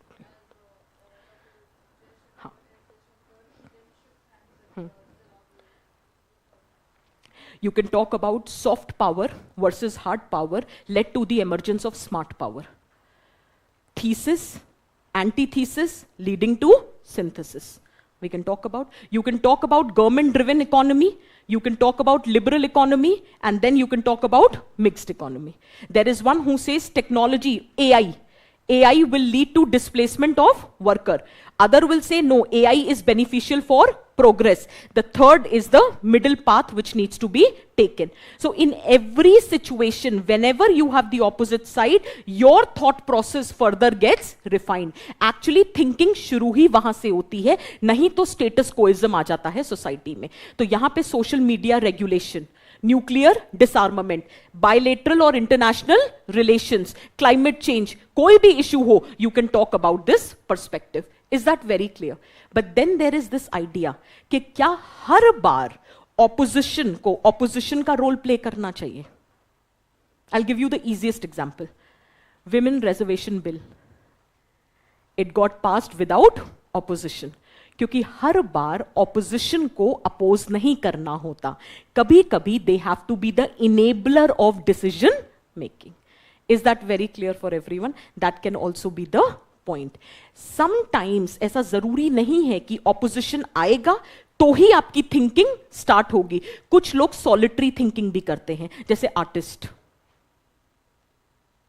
अगर अच्छा है, thought process आएगा तो और रिफाइन हो जाएगा, लेकिन जरूरी नहीं है कि हमेशा थॉट प्रोसेस का होना चाहिए तभी you can start thinking. Sometimes you can start thinking on your own as well, because maybe you have problem solving capability, maybe you have critical thinking, so you can initiate the thought process even in the absence of opposing idea. Somebody was asking कि क्या antithesis देने की जरूरत है? देखो दे दी ना, लेकिन फिर यहां पे हम rebuttal डालेंगे कि although it is always advisable that in the presence of opposing view even your craft gets further refined because you get access to diverse perspectives. Is it making sense for everyone? यहां तक सबको clear हो रहा है? ठीक है. Now you have just 2 minutes to do one thing, that is do the brainstorming and give me the chronology of questions. Don't look here, just do it on your own. ठीक है. बाकी लोग करो, लिखो. हो सकता है, बिल्कुल. तभी हम कहते हैं ना, maybe you have the capability of critical thinking. Maybe you have the ability to think about the topic from varied perspective, but then human capabilities are limited. So opposing idea always is welcomed. That is the point. Absolutely, yes. Yes. Huh. Hardly 5%. One paragraph, 50 words. Huh. Half a page to be very precise. Not beyond that. Hanji.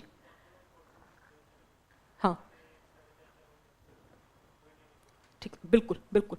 The point here is you just have to show that there exist a thesis, antithesis and how it led to a better synthesis. बस इसको लिखना है. अब चाहे आप political example डालो, social example डालो, economic डालो, इंटरनेशनल डालो, choice is yours. Is it making sense for everyone? ठीक है. Now just do the brainstorming.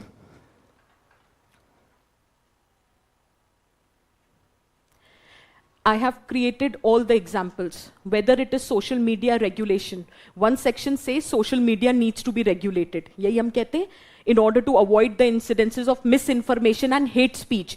दूसरा कहता है नहीं, with respect to social media hands off approach होनी चाहिए. Why? Freedom of speech and expression. ये दोनों debates हैं. Only then you can come up with a better policy related to social media. Is it making sense for everyone? Similarly, in politics, एक party कहेगी lower taxes, minimum government. दूसरी party कहेगी higher taxes to fund the public service. तीसरी कहेगी दोनों का middle path. There should always be an opposition view so that you can further refine your thought process. Similarly, economics, international diplomacy, you can give different examples. अब एक point है जो जरूर लिखना चाहिए कि what if opposing view नहीं हुआ तो क्या होगा? Give me some good examples from history जहां अपोजिंग व्यू नहीं था, उसकी वजह से. आप माइथोलॉजी वगैरह का भी एग्जाम्पल ले सकते हो. Dictatorship, totalitarian regime, we can talk about Hitler, we can talk about Stalin, we can quote that example. और कोई? बिल्कुल.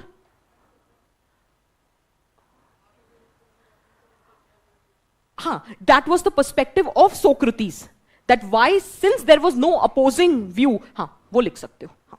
Anything else? बिल्कुल बिल्कुल बिल्कुल. टोटलिटेरियन रिजीम्स की बात करो. The point here is you can also talk about Duryodhan. कोई अपोज करने वाला नहीं था, कर्ण को पता था गलत हो रहा है, फिर भी दोस्ती थी, पैसिव एंड कॉम्प्लिसेंट लॉयल्टी थी, which prove to be detrimental because entire Kaurava clan went downhill. So you can give examples from different aspects. Is that very clear for everyone? ठीक है. हाँ हाँ तो नहीं आएगा, मत डाल, दुर्योधन डाल दे. The point here is जो एग्जाम्पल जस्टिफाई नहीं हो रहा वो मत डालो. As simple as that. Emergency डाल दो, टोटलिटेरियन रिजीम्स डाल दो, लिमिटेड फ्रीडम ऑफ स्पीच डाल दो. चॉइस इज योर्स, एग्जाम्पल्स की कमी नहीं है. ठीक है. और is this clear for everyone? हाँ हाँ हाँ जैसे कि हाँ हाँ बिल्कुल, वो तो माहौल ऐसा है, डाल सकती हो ये एग्जाम्पल. नॉन मूवी होनी चाहिए, रेलिवेंट होनी चाहिए. ठीक है. एंड द बेसिक प्रेमिस ठीक होना चाहिए. You can give. Are you getting the points? Did you understand? हाँ हाँ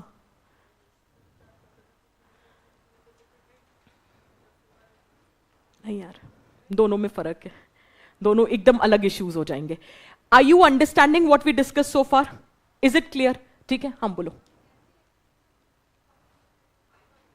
हाँ क्लियर है यहां तक? ठीक. What needs to be done? क्या करें? जल्दी से बता दो क्या करें. फिलोसफिकल ऐसे में क्या करें लिखना सबसे आसान है. 4-5 क्या करें तैयार कर लो. एक है सोशलाइजेशन, दूसरा है इमोशनल इंटेलिजेंस, तीसरा है वो जो वर्च्यू बेस्ड एथिक्स नहीं है, सोक्रेटिस के, प्लेटो के, एरिस्टोटल के, उनको लिख दो. नहीं तो कुछ ना मिले तो गांधी जी की टीचिंग है, रिलीजियस टीचिंग्स है, वो डाल दो.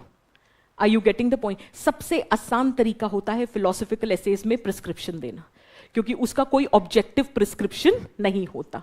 Is this very clear for everyone? Now for example, अगर मुझे ये डेवलप करना हो कि you should always be open to take the opposing views, can I use Plato's cardinal principle? Wisdom, temperance, courage, justice. Can we make use of it? ठीक है. Is it making sense for everyone? ठीक. चलो, इसमें हम गौतम बुद्ध का mindfulness की भी बात कर सकते हैं. You need to be alert. आप opposing views को कैसे वेलकम करोगे? अगर आप अडेप्टिव हो, टॉलरेंट ऑफ डिसेंट हो. और ये सब कब आएगा? When you have mindfulness, when you have aware detachment. तो आप अपने ही आइडियोलॉजी और विजन से बहुत ज्यादा अटैच नहीं होंगे, क्योंकि जब बहुत ज्यादा अटैचमेंट हो जाता है then we are not welcoming of opposite views. Is that very clear for everyone? Can we proceed with the next topic? Take the next heading.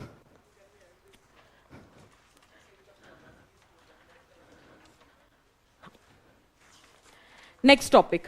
Visionary decision making happens at the intersection of intuition and logic. Visionary decision making happens at the intersection of intuition and logic.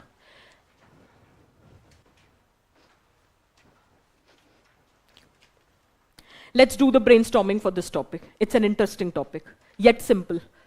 I'm giving you 5 minutes now.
See, content is something that you will get with time.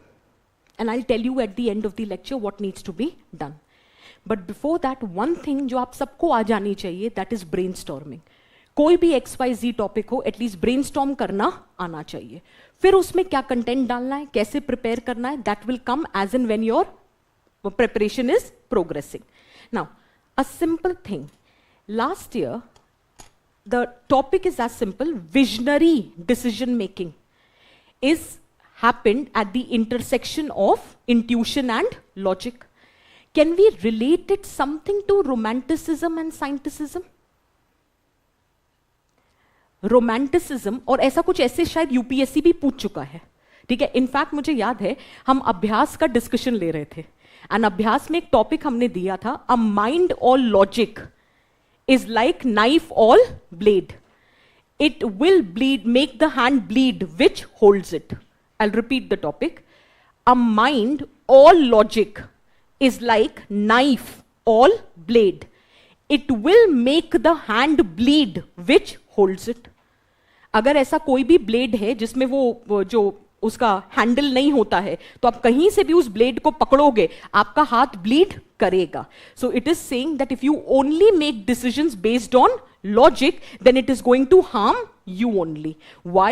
Because in visionary decision making, it has to be the blend of both logic and intuition. Is it clear for everyone? Can I say the essence of the topic is emotional intelligence? Did you get the point? ठीक है? That is, you should have the ability to reason with your emotions and to use emotions in reasoning. दोनों का blend होना चाहिए. उसका reason है, अगर सिर्फ इंट्यूशन पे हो तो टू मच रोमांटिसिज्म है, और सिर्फ लॉजिक पे हो तो टू मच साइंटिसिज्म है. इसलिए दोनों का ब्लेंड. उसका रीजन है, उसका रीजन ये है कि romanticism provides you the vision, romanticism provides you the goal, and it is the scientism which provides you the strategy, the means. तो जो ये इंट्यूशन है, इंट्यूशन हुआ था डॉक्टर राजेंद्र भड़ूट को कि सेकेंड वेव ऑफ कोविड में ऑक्सीजन की कमी होगी, इसलिए उन्होंने लॉजिक अप्लाई किया और पहले ही ऑक्सीजन प्लांट एस्टैब्लिश कर लिया. That's an example of visionary decision making. Avnish Saran को इंट्यूशन हुआ कि अगर ट्राइबल डेवलपमेंट चाहिए तो access to services needs to be ensured, and he applied logic and introduced the concept of bike ambulance, which not only reduces the tribal health cost by 90%, it provided healthcare services at their doorstep. So for visionary decision making, it has to be the blend of intuition and logic. Sam Manekshaw को intuition था कि अगर उस समय India would have intervened in the war, 120% we would have lost the war. 1971 Bangladesh Liberation War. He used his logic and he prepared the strategy for the remaining months. चाहे वो operation jackpot हो, चाहे वो मुक्ति वहनी की training हो, चाहे वो the treaty of friendship with Russia हो, चाहे the leadership travelling the international countries to gain the support of the international country for the cause of Bangladesh liberation. That was his logic, and the result is that we were victorious in 1971 war. Is it making sense? Are you understanding what is visionary decision making? क्योंकि अगर blend नहीं होगा तो उसके अपने pitfalls हैं. जैसे जवाहरलाल नेहरू को इंट्यूशन था चाइना विल नेवर अटैक, लेकिन लॉजिक नहीं लगाया कि क्यूबन मिसाइल क्राइसिस है, इस वक्त यूएस और रशिया दोनों बिजी हैं, चाइना अटैक कर सकती है. So sometimes intuition backfires. USSR को इंट्यूशन था कि कमराडरी है कंट्रीज में, बट उन्हें पता नहीं था कि economic nature is totally different, which led to the collapse of communist bloc. और अगर सिर्फ लॉजिक लगाएंगे then also it will make the hand bleed. Quote करो, आप लोगों का आजकल फेवरेट एग्जाम्पल बना हुआ है Robert Oppenheimer, US bombing of Hiroshima and Nagasaki. जैसे मैंने एक ट्रेंड देखा लास्ट ईयर, हर किसी का एक ही एग्जाम्पल था, या तो गांधी या सम्राट अशोक या गौतम बुद्ध. इस साल एक नया ट्रेंड है, सबका एग्जाम्पल है चंद्रयान 3 या रॉबर्ट ओपनहाइमर. मतलब ये ट्रेंड चलता है even in examples. Did you get my point? But you can write that. ठीक है, इज इट मेकिंग सेंस? तो हम लिख सकते हैं ये सारे concepts. So are the examples Getting clear for everyone? ठीक? In the blend of, हाँ बिल्कुल, हाँ बिल्कुल बिल्कुल, एब्सोल्युटली यस, कि हमें इंट्यूशन था दैट हमें एजुकेशन इंश्योर करना है, हमें पता था कि we have to ensure certain provisions, but at the same time we also had to apply the logic, that उस समय हमें ये पता था कि यूसीसी शायद चाहिए, यूनिफॉर्मिटी होनी चाहिए, नहीं तो कॉन्फ्लिक्ट आएंगे, लेकिन हमें लॉजिक भी पता था कि अगर उस समय यूसीसी को हमने कंपलसरी कर दिया होता तो may be the chances of disintegration would be very high, इसीलिए हमने उसको डीपीएसपी में डाला था. So that's totally your choice.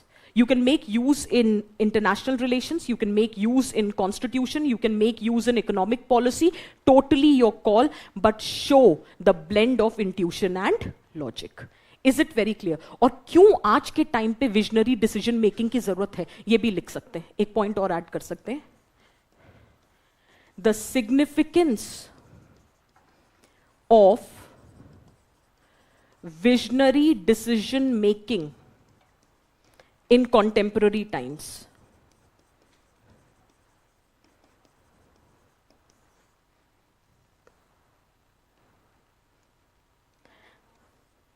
Just a sec. Can we use climate change? Can we use role of AI? Can we talk about technological penetration? कह लो, नहीं तो health penetration. Can we talk about online or digital education?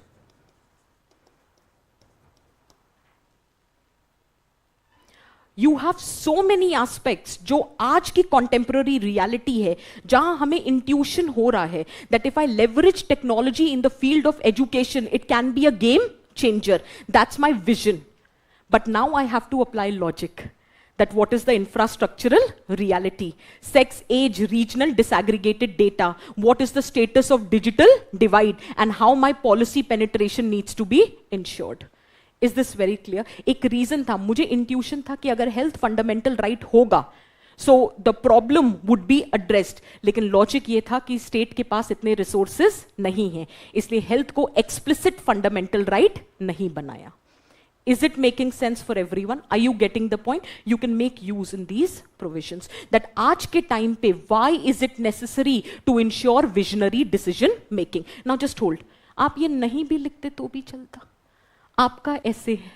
आपको जैसे deconstruct करना हो, करो. But are you understanding that how the examples have to be incorporated? Is it clear for everyone? Let's have a quick recap. Intuition का मतलब हमने कल discuss कर ही लिया था. That वो एक sudden realization that this is what is happening or this is what is going to happen, for which you may not have any evidence to support.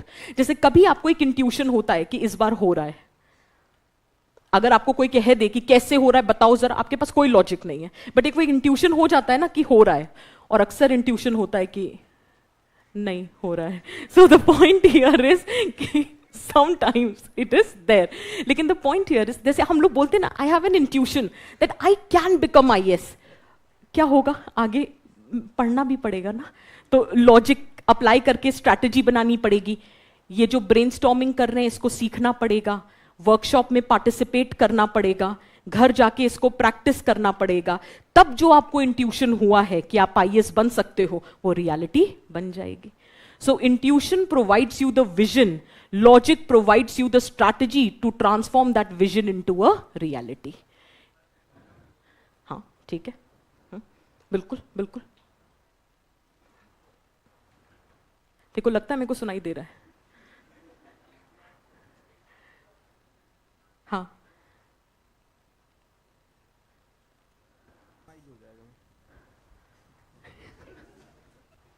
हाँ कह सकते, हाँ बिल्कुल बिल्कुल, तभी तो कहते टू मच लॉजिक आ जाएगा. Is this clear for everyone? ठीक है, can we proceed to the next topic? चलो नेक्स्ट क्या टॉपिक है यार, दिखाओ. हाँ जी बोलो बोलो. ये अच्छा एक सेकंड, इनको काम दे दूं फिर पूछती हूँ. Not all who wander are lost, ये तो बहुत इंटरेस्टिंग टॉपिक है. Not all who wander are lost. Not all who wander are lost. 5 minutes do the brainstorming. बताओ. according to the market. हाँ, बिल्कुल बिल्कुल बिल्कुल. We have an intuition that if you invest in social infrastructure, you can ensure justice and inclusive growth in the society. But logic will tell you that in what capacity the investment has to be made. Is this very clear? जैसे कि intuition है कि अगर government spending बढ़ा दी जाए health और education में तो प्रॉब्लम कैन बी रिजॉल्व. अब लॉजिक लाओ कि स्पेंडिंग कैसे बढ़ाई जाए. तो उसके लिए क्या हम पब्लिक प्राइवेट पार्टनरशिप इंश्योर कर सकते हैं? Are you getting the point? So these are the ideas which becomes the part of logic. यहां तक क्लियर है? ठीक है, एक काम करते हैं, चलो 5 मिनट का ब्रेक लेते हैं and then we'll continue with the remaining topic. We'll just take 5 minutes का ब्रेक कर दो.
So let's continue with the next topic. Not all who wander are lost.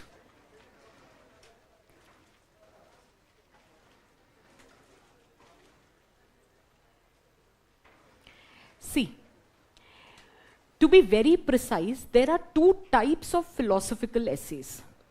One philosophical essay gives you a lot of scope of arguments. And there is one type of philosophical essay where largely you have to take help of examples. If given a choice between such topics, I would give you an advice, go for argumentative topic. Because you can actually dilute the possibility of monotony in your essay writing. I'll give you an example.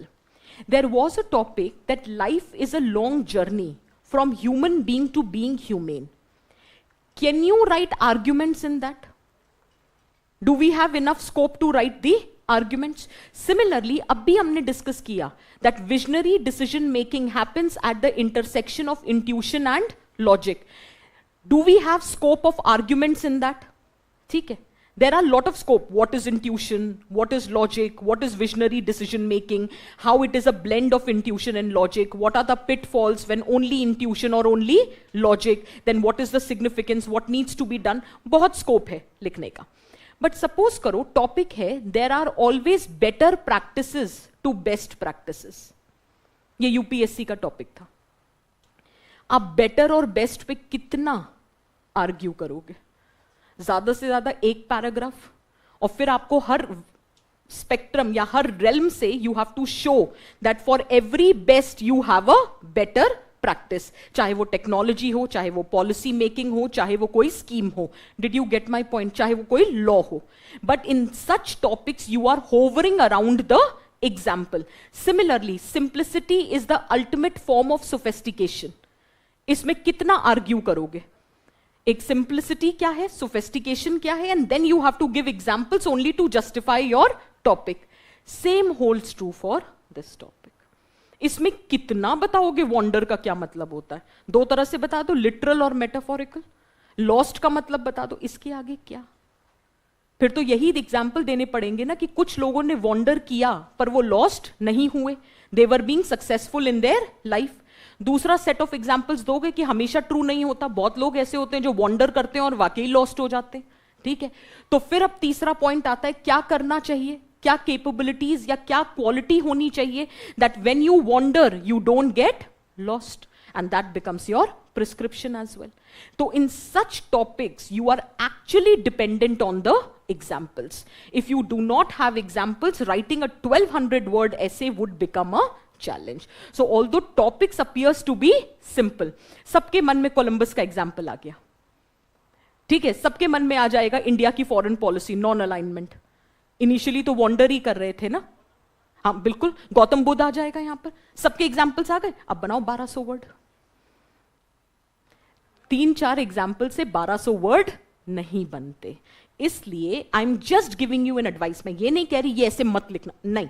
मैं ये कह रही हूं अगर choice है, दो ऐसे आते हैं आपको, एक जिसमें आर्ग्यूमेंट का अच्छा खासा स्कोप है, and there is another example where you have to be dependent only on examples. Choose the argument वाला, क्योंकि आर्ग्यूमेंट में आप एग्जांपल्स दे सकते हो, बट एग्जांपल वाले टॉपिक में अननेसेसरी आर्ग्यूमेंट्स आप नहीं दे पाओगे. Is it making sense for everyone? ठीक है, let's just look at the topic. What is the literal meaning of being wander or lost? What is the metaphorical interpretation? What are the examples of wandering? What wandering can lead to? How society perceives wanderers? मैं तो add कर रही थी क्योंकि मुझे argument डालना था. जैसे सोसाइटी कभी wanderers को इनिशियली अप्रिशिएट नहीं करती, वो तो जब सक्सेसफुल हो जाते तब उनकी कहानियां गाती है. शुरू में तो हमेशा यही कहती है कि they are non conformist, they are deviant because they are not following the traditions of the society. तो जितने भी काबिल आर्टिस्ट हुए थे, फिलोसोफर्स हुए थे, स्कॉलर्स हुए थे, अक्सर गरीबी में जिए, क्योंकि उस समय nobody appreciated their art, nobody appreciated their creativity. वो तो बाद में जाके वो इतने हिट हो जाते हैं. Is that very clear? चाहे वो गालिब हो, चाहे वो विंसेंट गॉफ हो, ठीक है, उनके आइडियाज उनके जाने के बाद, उनका आर्ट फॉर्म उनके जाने के बाद पॉपुलर हुआ था. Is this very clear? कितने ऐसे राइटर्स हैं उनका काम उनके जाने के बाद पॉपुलर हुआ था? बिकॉज मे बी तभी हम कहते हैं ना, poets are unacknowledged legislators of society. Because when they were giving their points, nobody acknowledged them. Because they were giving their writings which were going against the popular opinion in the society. Did you get the point? Link करो उससे. Poets are unacknowledged legislators of the society. वहाँ से link हो सकता है ये topic? Is that very clear? ठीक है, let's get back to the topic. कहाँ पे हम use कर सकते हैं? Example of J.K. Rowling. The renowned creator of the widely beloved Harry Potter books encountered multiple obstacles on her path to triumph. She transitioned from being an unemployed single mother, relying on the government aid, to become one of the globe's wealthiest authors. Her journey was marked by trials and voyage of creative exploration, eventually gave rise to the cherished literary sensation that we know today.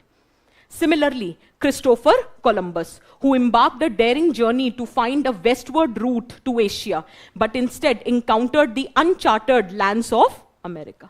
And then you can write the anecdote. Similarly, example of Ferdinand Magellan.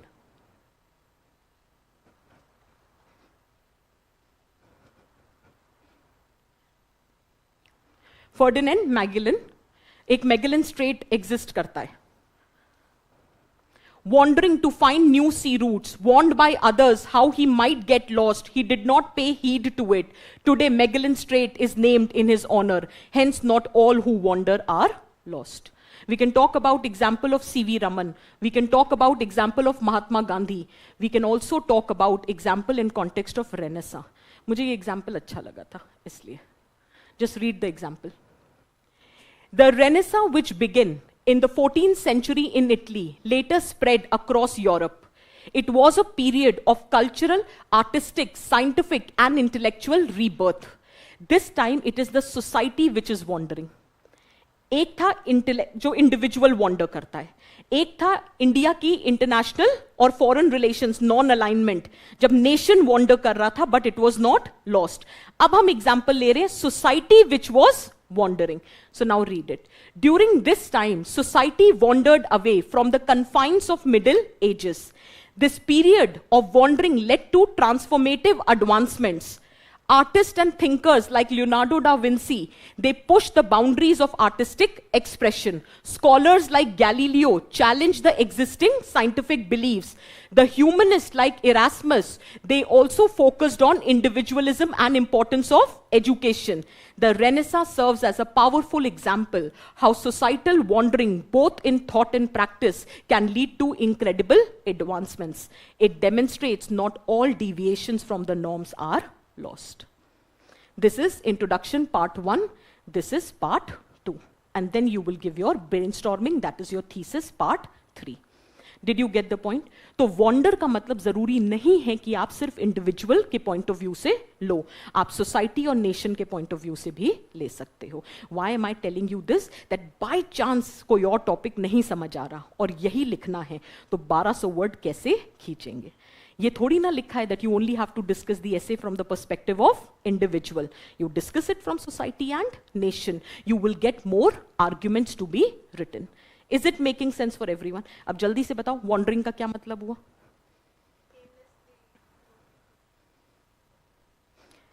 जरूरी नहीं होता, कभी कभी it is purposeful also.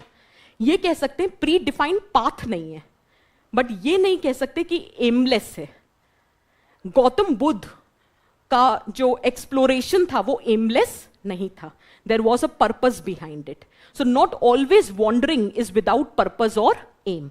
ये कह सकते हैं unexplored path लेना या lack of predetermined path. यहां पे रॉबर्ट फ्रॉस्ट की वो पोयम आ सकती है, The road that we was taken. Is that clear? There were two roads who diverged in the wood.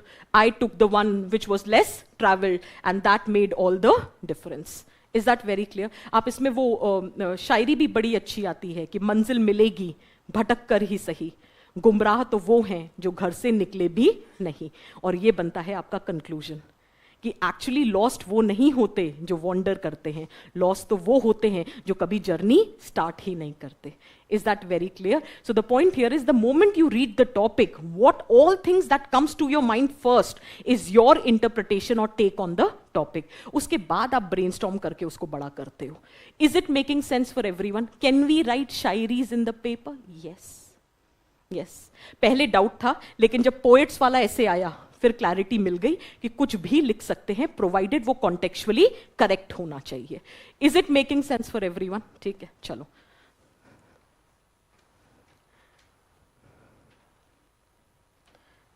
Wandering का क्या मतलब है, लॉस्ट का क्या मतलब है, and finally we can talk about कि wandering what it will lead to.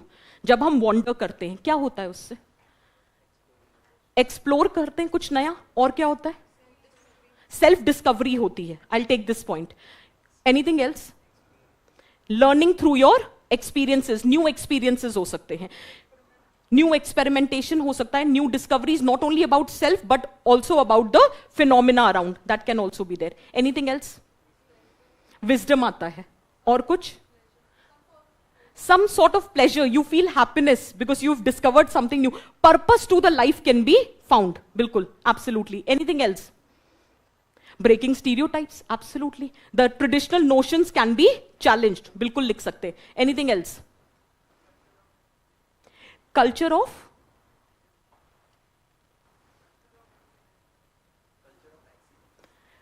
of excellence. हाँ, बिल्कुल, बिल्कुल. Embracing uncertainty. Example, Gautam Buddha, moving away from comfort zone. For example, India wandered in the realm of international politics. Exploring, discovering new side to yourself. Mahendra Singh Dhoni, non-conformity, Robert Frost perspective. I just wanted to show every point has to be supported by example. Wandering can also lead to innovation. Rahul Yadav, the CEO of housing.com, unka struggle tha to find a flat on rent, which resulted into India's first online real estate business. देखो, wander करते करते CEO बन गए.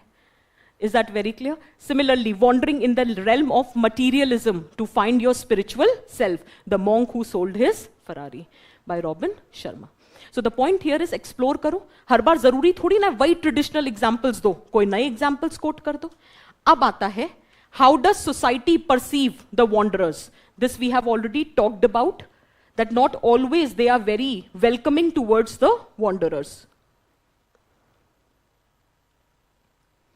Next, हर बार wandering का मतलब ये नहीं होता that you will achieve something. कभी कभी genuinely you get lost. For example, refugee crisis. For example, the states which are always confronted with wars, challenges. For example, political instability in Somalia. For example, lost generation, which is referred to the disillusioned individuals in the post-war period. कभी कभी genuinely जो wander करते हैं वो lost होते हैं. और दूसरी बात, कहाँ wander कर रहे हो ये भी बहुत matter करता है. It should always have a moral basis to it. For example, wander करते करते drug addiction हो गया. You wandered in the field of crime. You wandered in the field of corruption. So the point here is wandering needs to be done on moral basis. Otherwise, you will cause damage to the society and your own self. So please make use of these points. Is that very clear? And finally, what needs to be done? अब इसमें आप emotional intelligence को use करो, आप इसमें wisdom को use करो, आप इसमें value based socialization को use करो. That's your choice. एक और चीज कर सकते हैं to ensure that who are wandering are not getting lost. उसमें आप personality traits पे भी way forward लिख सकते हो. जैसे कि the person should be self-aware. Rather than quoting emotional intelligence, आप personality trait की बात कर दो. For example, person should be self-aware. Person should have perseverance. Person should have social skills and empathy. Give these points. This can also become your way forward. Is it making sense for everyone? Is the essay clear? Broad dimensions clear? Examples आप खुद भी create कर सकते हो और बाकी examples इसमें दे रखे हैं. You can make reference to it. Can we take the next topic? ठीक? We'll take. Just show me the topic once. Inspiration for creativity springs from the effort to look for the magical in the mundane. Inspiration for creativity springs from the effort to look for the magical in mundane. Now, this is an interesting topic. Take 5 minutes and tell me good examples as far as this topic is concerned.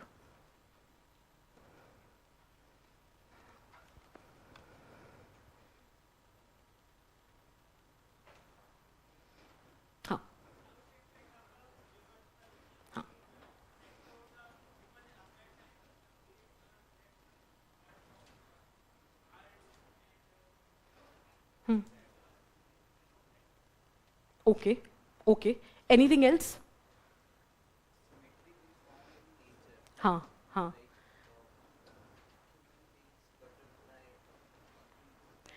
The metamorphosis. ठीक है, when the caterpillar thinks he is about to die, it turns into butterfly. The process of metamorphosis. Anything else? Look at the examples. I wanted to discuss this topic through examples. The first example, Archimedes, an ancient Greek mathematician, physicist, and engineer, was tasked with determining whether a crown was made of pure gold. He was struggling to solve the problem until one day, while taking bath, he noticed that the water is rising, and he had a sudden realization. He realized he can measure the crown's density by measuring the water displacement, leading to the famous Eureka moment. This simple observation in his daily routine led to the groundbreaking discovery in science and mathematics. So inspiration happens when you start looking for magic in mundane. Is this clear? Similarly, another example. 1928, Alexander Fleming, a Scottish bacteriologist, left a petri dish of the bacteria uncovered by accident. He noticed that the mold had contaminated the dish and killed the surrounding bacteria. This mundane oversight led to the discovery of penicillin, that is the first widely used antibiotic. So when you look for magic in the ordinary thing, then you get the inspiration for creativity. Similarly, James Watt found the inspiration for designing the steam engine by observing the kettle steam. ये तो बचपन से पढ़ते, ठीक है? Similarly, thunder was an everyday phenomena and it was believed that it is caused by God. Until Benjamin Franklin had developed a method to test the presence of electricity in thunder. और एक kite बना के उन्होंने test किया था that thunder has the electricity, and which later led to the discovery. So such a common mundane thing, flying the kite, but that made all the difference. So inspiration for creativity comes when you see magic in something which is very ordinary. Mundane matlab ordinary, boring, which has nothing on its own. But आप उसमें magic ढूंढ लेते हो. Is that very clear? Is it making sense? हाँ. हाँ. हाँ. बिल्कुल कुछ भी लिख सकते हो. द पॉइंट जस्टिफाई होना चाहिए. देखो कुछ कीवर्ड्स हैं इसमें. मंडेन क्या होता है समझते? बहुत ऑर्डिनरी, ठीक है. उसमें मैजिक ढूंढने से क्या होगा? बिल्कुल. Apple falling and gravity was discovered. Absolutely right. Fibonacci series you can talk about, वो तो आप एग्जाम्पल वो मैथमेटिक्स वाले में भी डाल सकते हो. That can also be talked about, that Fibonacci series which was discovered. So the point here is बहुत कुछ normal. सबसे common, the two stones को when you rub against each other, the fire is discovered. ये तो सबसे ancient aspect of civilization था. देखो कितने mundane चीज थी, but you discovered something new. तो उसका एक reason है. जब बहुत ordinary चीज होती है, so you always look from what is appearing on the face value. Only when you decide to find magic in the ordinary, you look beyond the surface. You try to explore, you try to question, and in that process, serendipity happens. Luck by chance. And you discover something new. But उसके लिए पहले effort मारना जरूरी है. That you have to deliberately look for that magic in mundane. और ये सबके बस की बात नहीं है. उसके लिए creative होना, observation होना, patience होना, critical thinking होना बहुत जरूरी है. नहीं तो लोग कभी ढूंढेंगे अरे ये इसमें क्या है, ये क्या है, ये तो ऐसे ही पड़ा हुआ है. You will never be able to find some magic in the most ordinary thing until and unless you don't have that passion to look beyond what is obvious. लेकिन हर बार ये काम नहीं करता, क्योंकि कभी कभी क्या होता है कि आप कुछ अच्छा ढूंढ रहे हो, you are trying to look for that magic and you are so engrossed in that you forget about the reality, you forget about your responsibility. आप पत्तों को बस गिरते हुए देख रहे हो and you're just trying to analyze, you're trying to live in this natural aspect, you're trying to live this beautiful surrounding without realizing you have your office work to be completed on time. So you get detached from the reality. So although it is good that you should look for magic in mundane, but not always it works for everyone. It might have its own pitfalls or repercussions also. You might miss out on deadlines. You might miss out on your responsibility. You might get detached from reality. Is that very clear for everyone? ठीक है. Let's continue. क्या-क्या examples दे सकते हैं? Honeycomb structure became the inspiration for tight packing molecules of graphene. The pattern of petal of flowers have been the inspiration behind music composition. One of the earliest acts of creative genius has been when someone observed fire was started when stones were rubbed together. Another example, William Hussell observed astronomical phenomenon and led to the explanation of comets. Similarly, Bhaskar's Leelavati explains mathematical reason behind the natural phenomena such as bending of trees according to Pythagoras' theorem. तो जो बहुत natural चीजें हैं, उसमें you are trying to find magic. And these are the examples. Newton, somebody said, gravity wala example, that can also be quoted. So you have to make use of examples to justify your points. Is this very clear? Gandhi ji का example अगर और कुछ नहीं समझ आ रहा. Salt was used as a weapon for Satyagraha. Magic create हुआ ना, out of the most mundane thing. When he himself projected as a naked fakir, that was basically to inspire the countrymen to boycott the foreign clothes.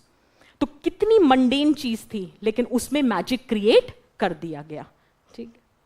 Now comes the point, how do you create that spirit? Because this creating magic lies in your perception. And इसके लिए I thought कि we can start with this. A common street corner can be the source of inspiration for a photographer. It can be a source of material for a poet. It can be a setting for a filmmaker's vision. Different perspective open up new dimension of the most ordinary thing that is a common street corner. It all lies in your perception.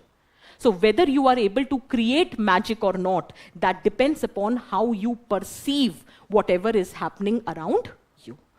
Is it making sense for everyone? और उसके लिए क्या करने की जरूरत है?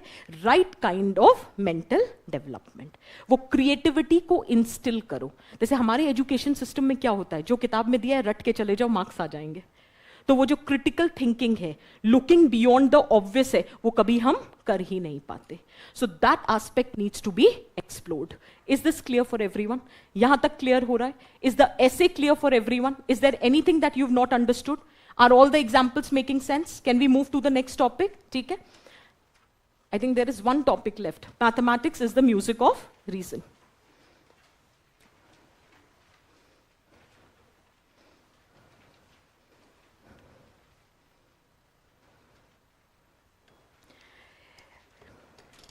इस ऐसे का बस मतलब बता दो. अच्छा, एक और चीज है. Do we understand कि अगर हम कह रहे हैं ये ऐसे ऐसे लिखना है, that does not mean that is the only way to write the essay. You can have your own interpretation. यहां तक तो चीज क्लियर हो रही है ना? ठीक है. Now let's come back to the topic. Mathematics is the music of reason. एक आसान तरीका सिखाती हूं. मैथमेटिक्स को अंडरलाइन करो, म्यूजिक को अंडरलाइन करो और रीजन को अंडरलाइन करो और तीनों को एक्सप्लोर करो. I'm giving you 5 minutes. Explore all the 3 terms.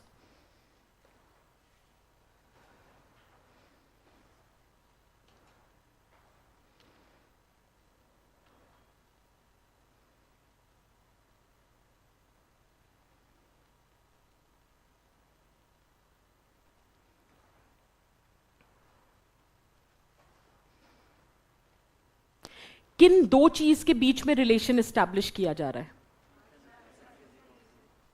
Mathematics and relation establish हो रहा है मैथमेटिक्स और रीजन के बीच में. और कैसा रिलेशन है? It's a music of reason. अब आसान हो जाएगा समझना. Mathematics is based on logic, it is based on evidence, it is based on problem solving approach, but that does not mean that's the only purpose. It also has some harmony to it. It also has some aesthetic component to it which needs to be appreciated. So although mathematics is rooted in reason, but it is not very dry, it also has that aesthetic, the beauty component of it, which is giving it order and harmony. And that is why it is said mathematics is music of reason. Is it making sense for everyone? ठीक है कि mathematics और reason के बीच में relation establish करना है, लेकिन that relationship has to be establish via music. Music में क्या होता है? रिदम होती है, नोट्स होते हैं, पैटर्न होते हैं. वही सारी चीज मैथ्स में होती है. सिमिट्री होती है, बिल्कुल ठीक है. Did you get the point? तो पैटर्न होता है, रिदम होता है, नोट्स होती है, ठीक है, क्रिएटिविटी होती है. So the similar thing is observed in maths also, and everything is related to reason. That is why it is said it is music of reason. Is it? हाँ हाँ हाँ हाँ.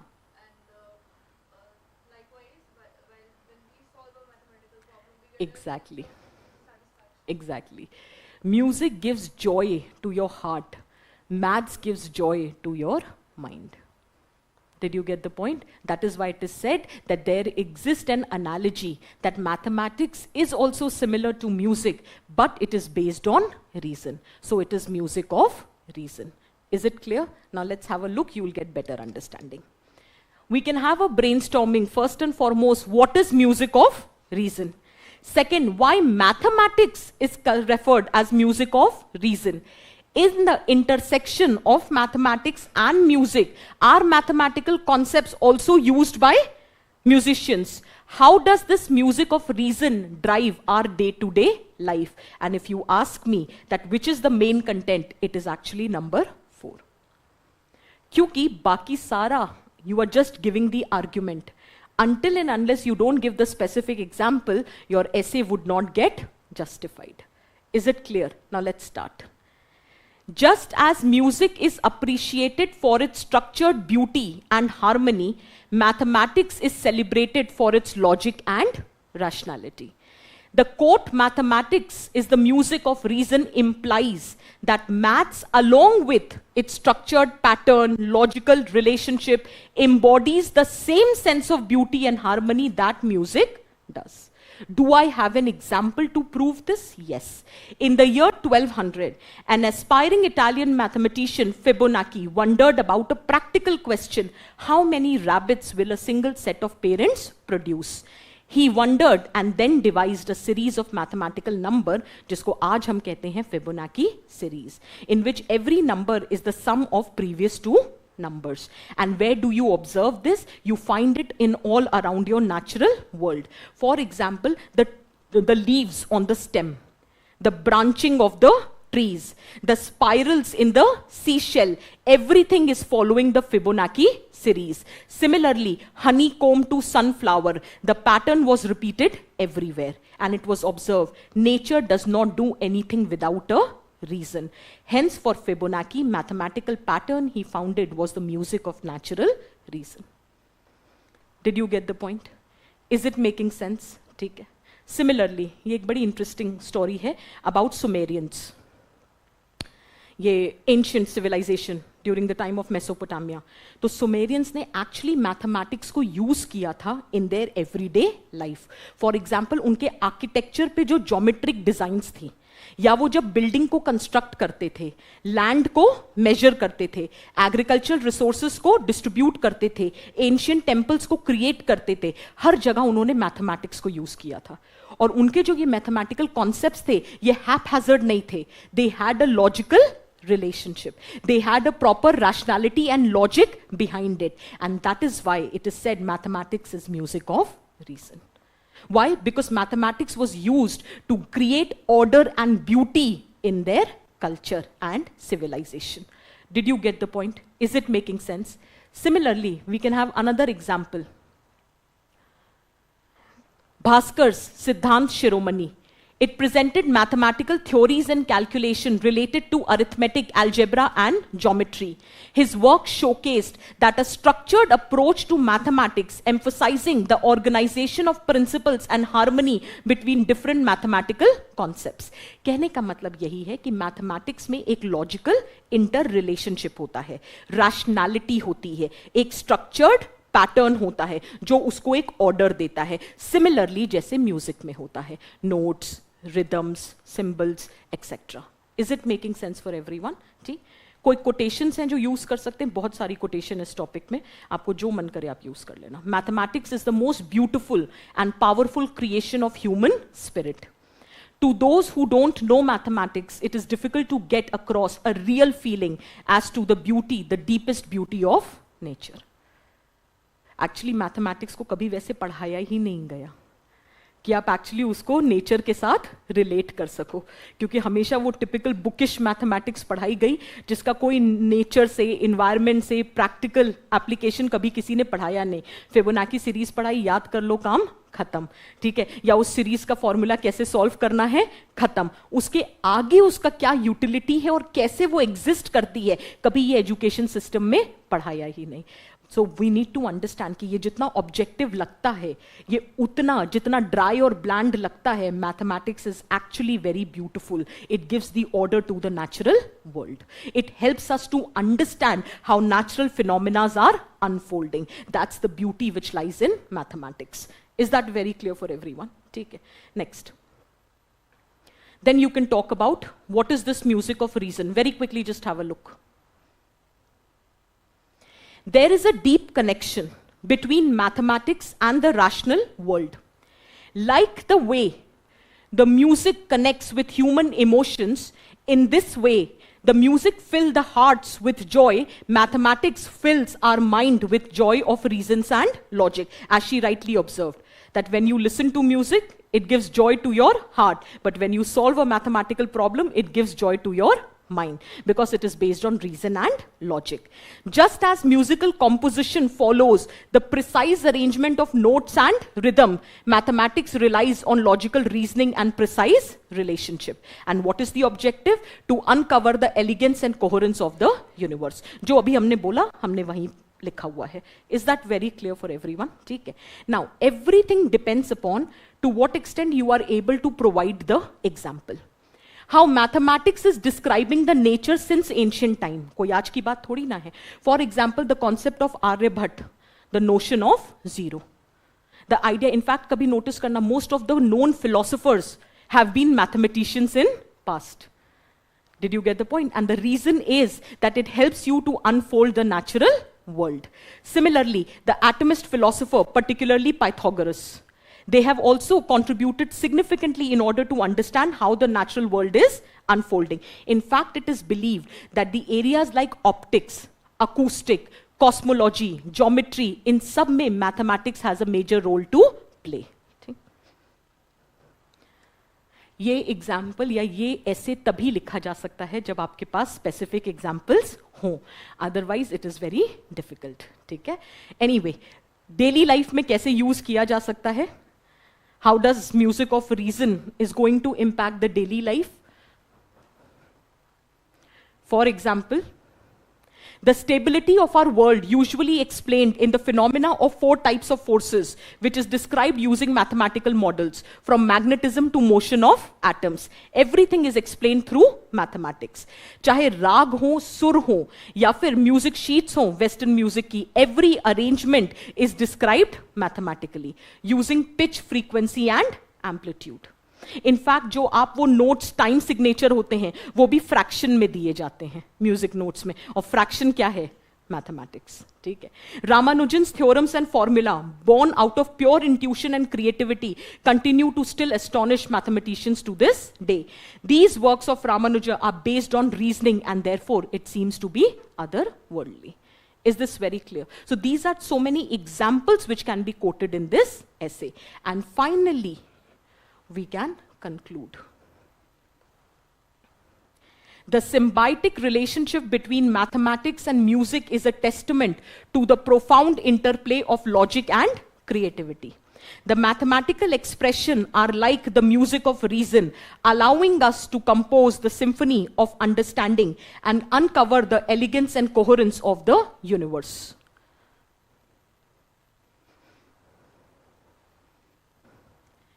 Pingala, the great ancient mathematician of India, wrote, just as bees collect nectar from many flowers, the wise should extract the essence of many scriptures. So mathematics is nothing but music of reason. And you have too many quotations which I have already given. You can use any of the quotation to answer. But ये ऐसे तभी लिखेंगे जब आपके पास specific examples हैं, वरना नहीं. To be very honest, out of the entire 8 topics, if there was any topic which was slightly difficult to attempt, it was this topic. Other than this, और पहली बार ऐसा हुआ है, नहीं तो लास्ट टू लास्ट ईयर तो ऐसा था कि एक आध टॉपिक थे जो आते थे, बाकी समझ नहीं आ रहे थे. इस बार गनीमत है कि 7 टॉपिक आते थे, समझ आ रहे थे. There was hardly one odd topic, because if you go through all the analysis, I think remaining 7 topics was worth attempting. सिर्फ ऐसा नहीं था ये भी आप नहीं लिख सकते थे, बट इसके लिए आपको वो स्पेसिफिक एग्जाम्पल चाहिए था जो आपके पॉइंट्स को जस्टिफाई कर सके. Is it making sense for everyone? ठीक है. Now, before we wind up, there are few things which are the takeaways which you need to remember. One, you have to focus on the structure. And structure, whether issue-based or philosophical, remains the same. Second thing, when you are approaching a philosophical topic, remember to deconstruct it in 4 parts: interpretation, explanation, examples, and prescription. Whether issue-based or philosophical, third thing, way forward has to be given in both. Fourth important point, make sure you are choosing 2 essays, both should be very different. इस बार आपके पास अच्छी choice थी. आपको section B में से issue based उठाना चाहिए था और सेक्शन ए में से philosophical, so that no common content can be written. 2 essays लिखने हैं, कोई एग्जाम्पल कॉमन नहीं होना चाहिए, कुछ रिपीट नहीं होना चाहिए, ब्रेनस्टॉर्मिंग बिल्कुल अलग तरीके से होनी चाहिए. अगर एक जगह आपने ब्रेनस्टॉर्मिंग में सोशो पॉलिटिकल इकोनॉमिक लिया है तो दूसरे ऐसे में ये वाला बाइफर्केशन आपको नहीं लेना. Is this very clear? Spend at least 20 minutes on brainstorming. Create those questions, number those questions, and within that brainstorming, identify the examples which you will be writing. The most important thing which fetch you marks is a good introduction and an excellent ultimate conclusion. दोनों चीजों का बहुत अच्छा होना बहुत जरूरी है. Body में कोहेरेंस का होना बहुत जरूरी है. तो रैंडमली पॉइंट्स को नहीं लिखना, प्रॉपरली अरेंज करना कि वो एक फ्लो में लगे. जैसे कि अगर मुझे आपको एडवाइस देनी हो, मैं हमेशा काउंटर आर्ग्यूमेंट को पेनल्टीमेट कंक्लूजन से पहले लिखती हूं. मतलब काउंटर आर्ग्यूमेंट बॉडी में आ जाना चाहिए. आप वे फॉरवर्ड या प्रिस्क्रिप्शन देने के बाद काउंटर आर्ग्यूमेंट नहीं लिखेंगे. तो ये एक फ्लो है जो दिखना चाहिए आपके ऐसे में. थीसिस को आप कैसे लिखना चूज करते हैं ये आपका डिस्क्रिशन है.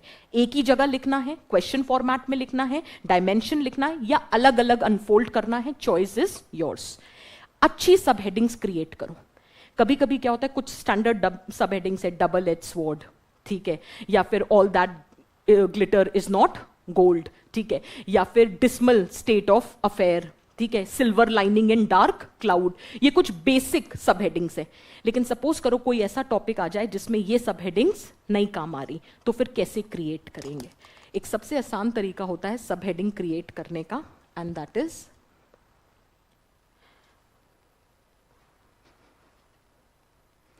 If this is my topic,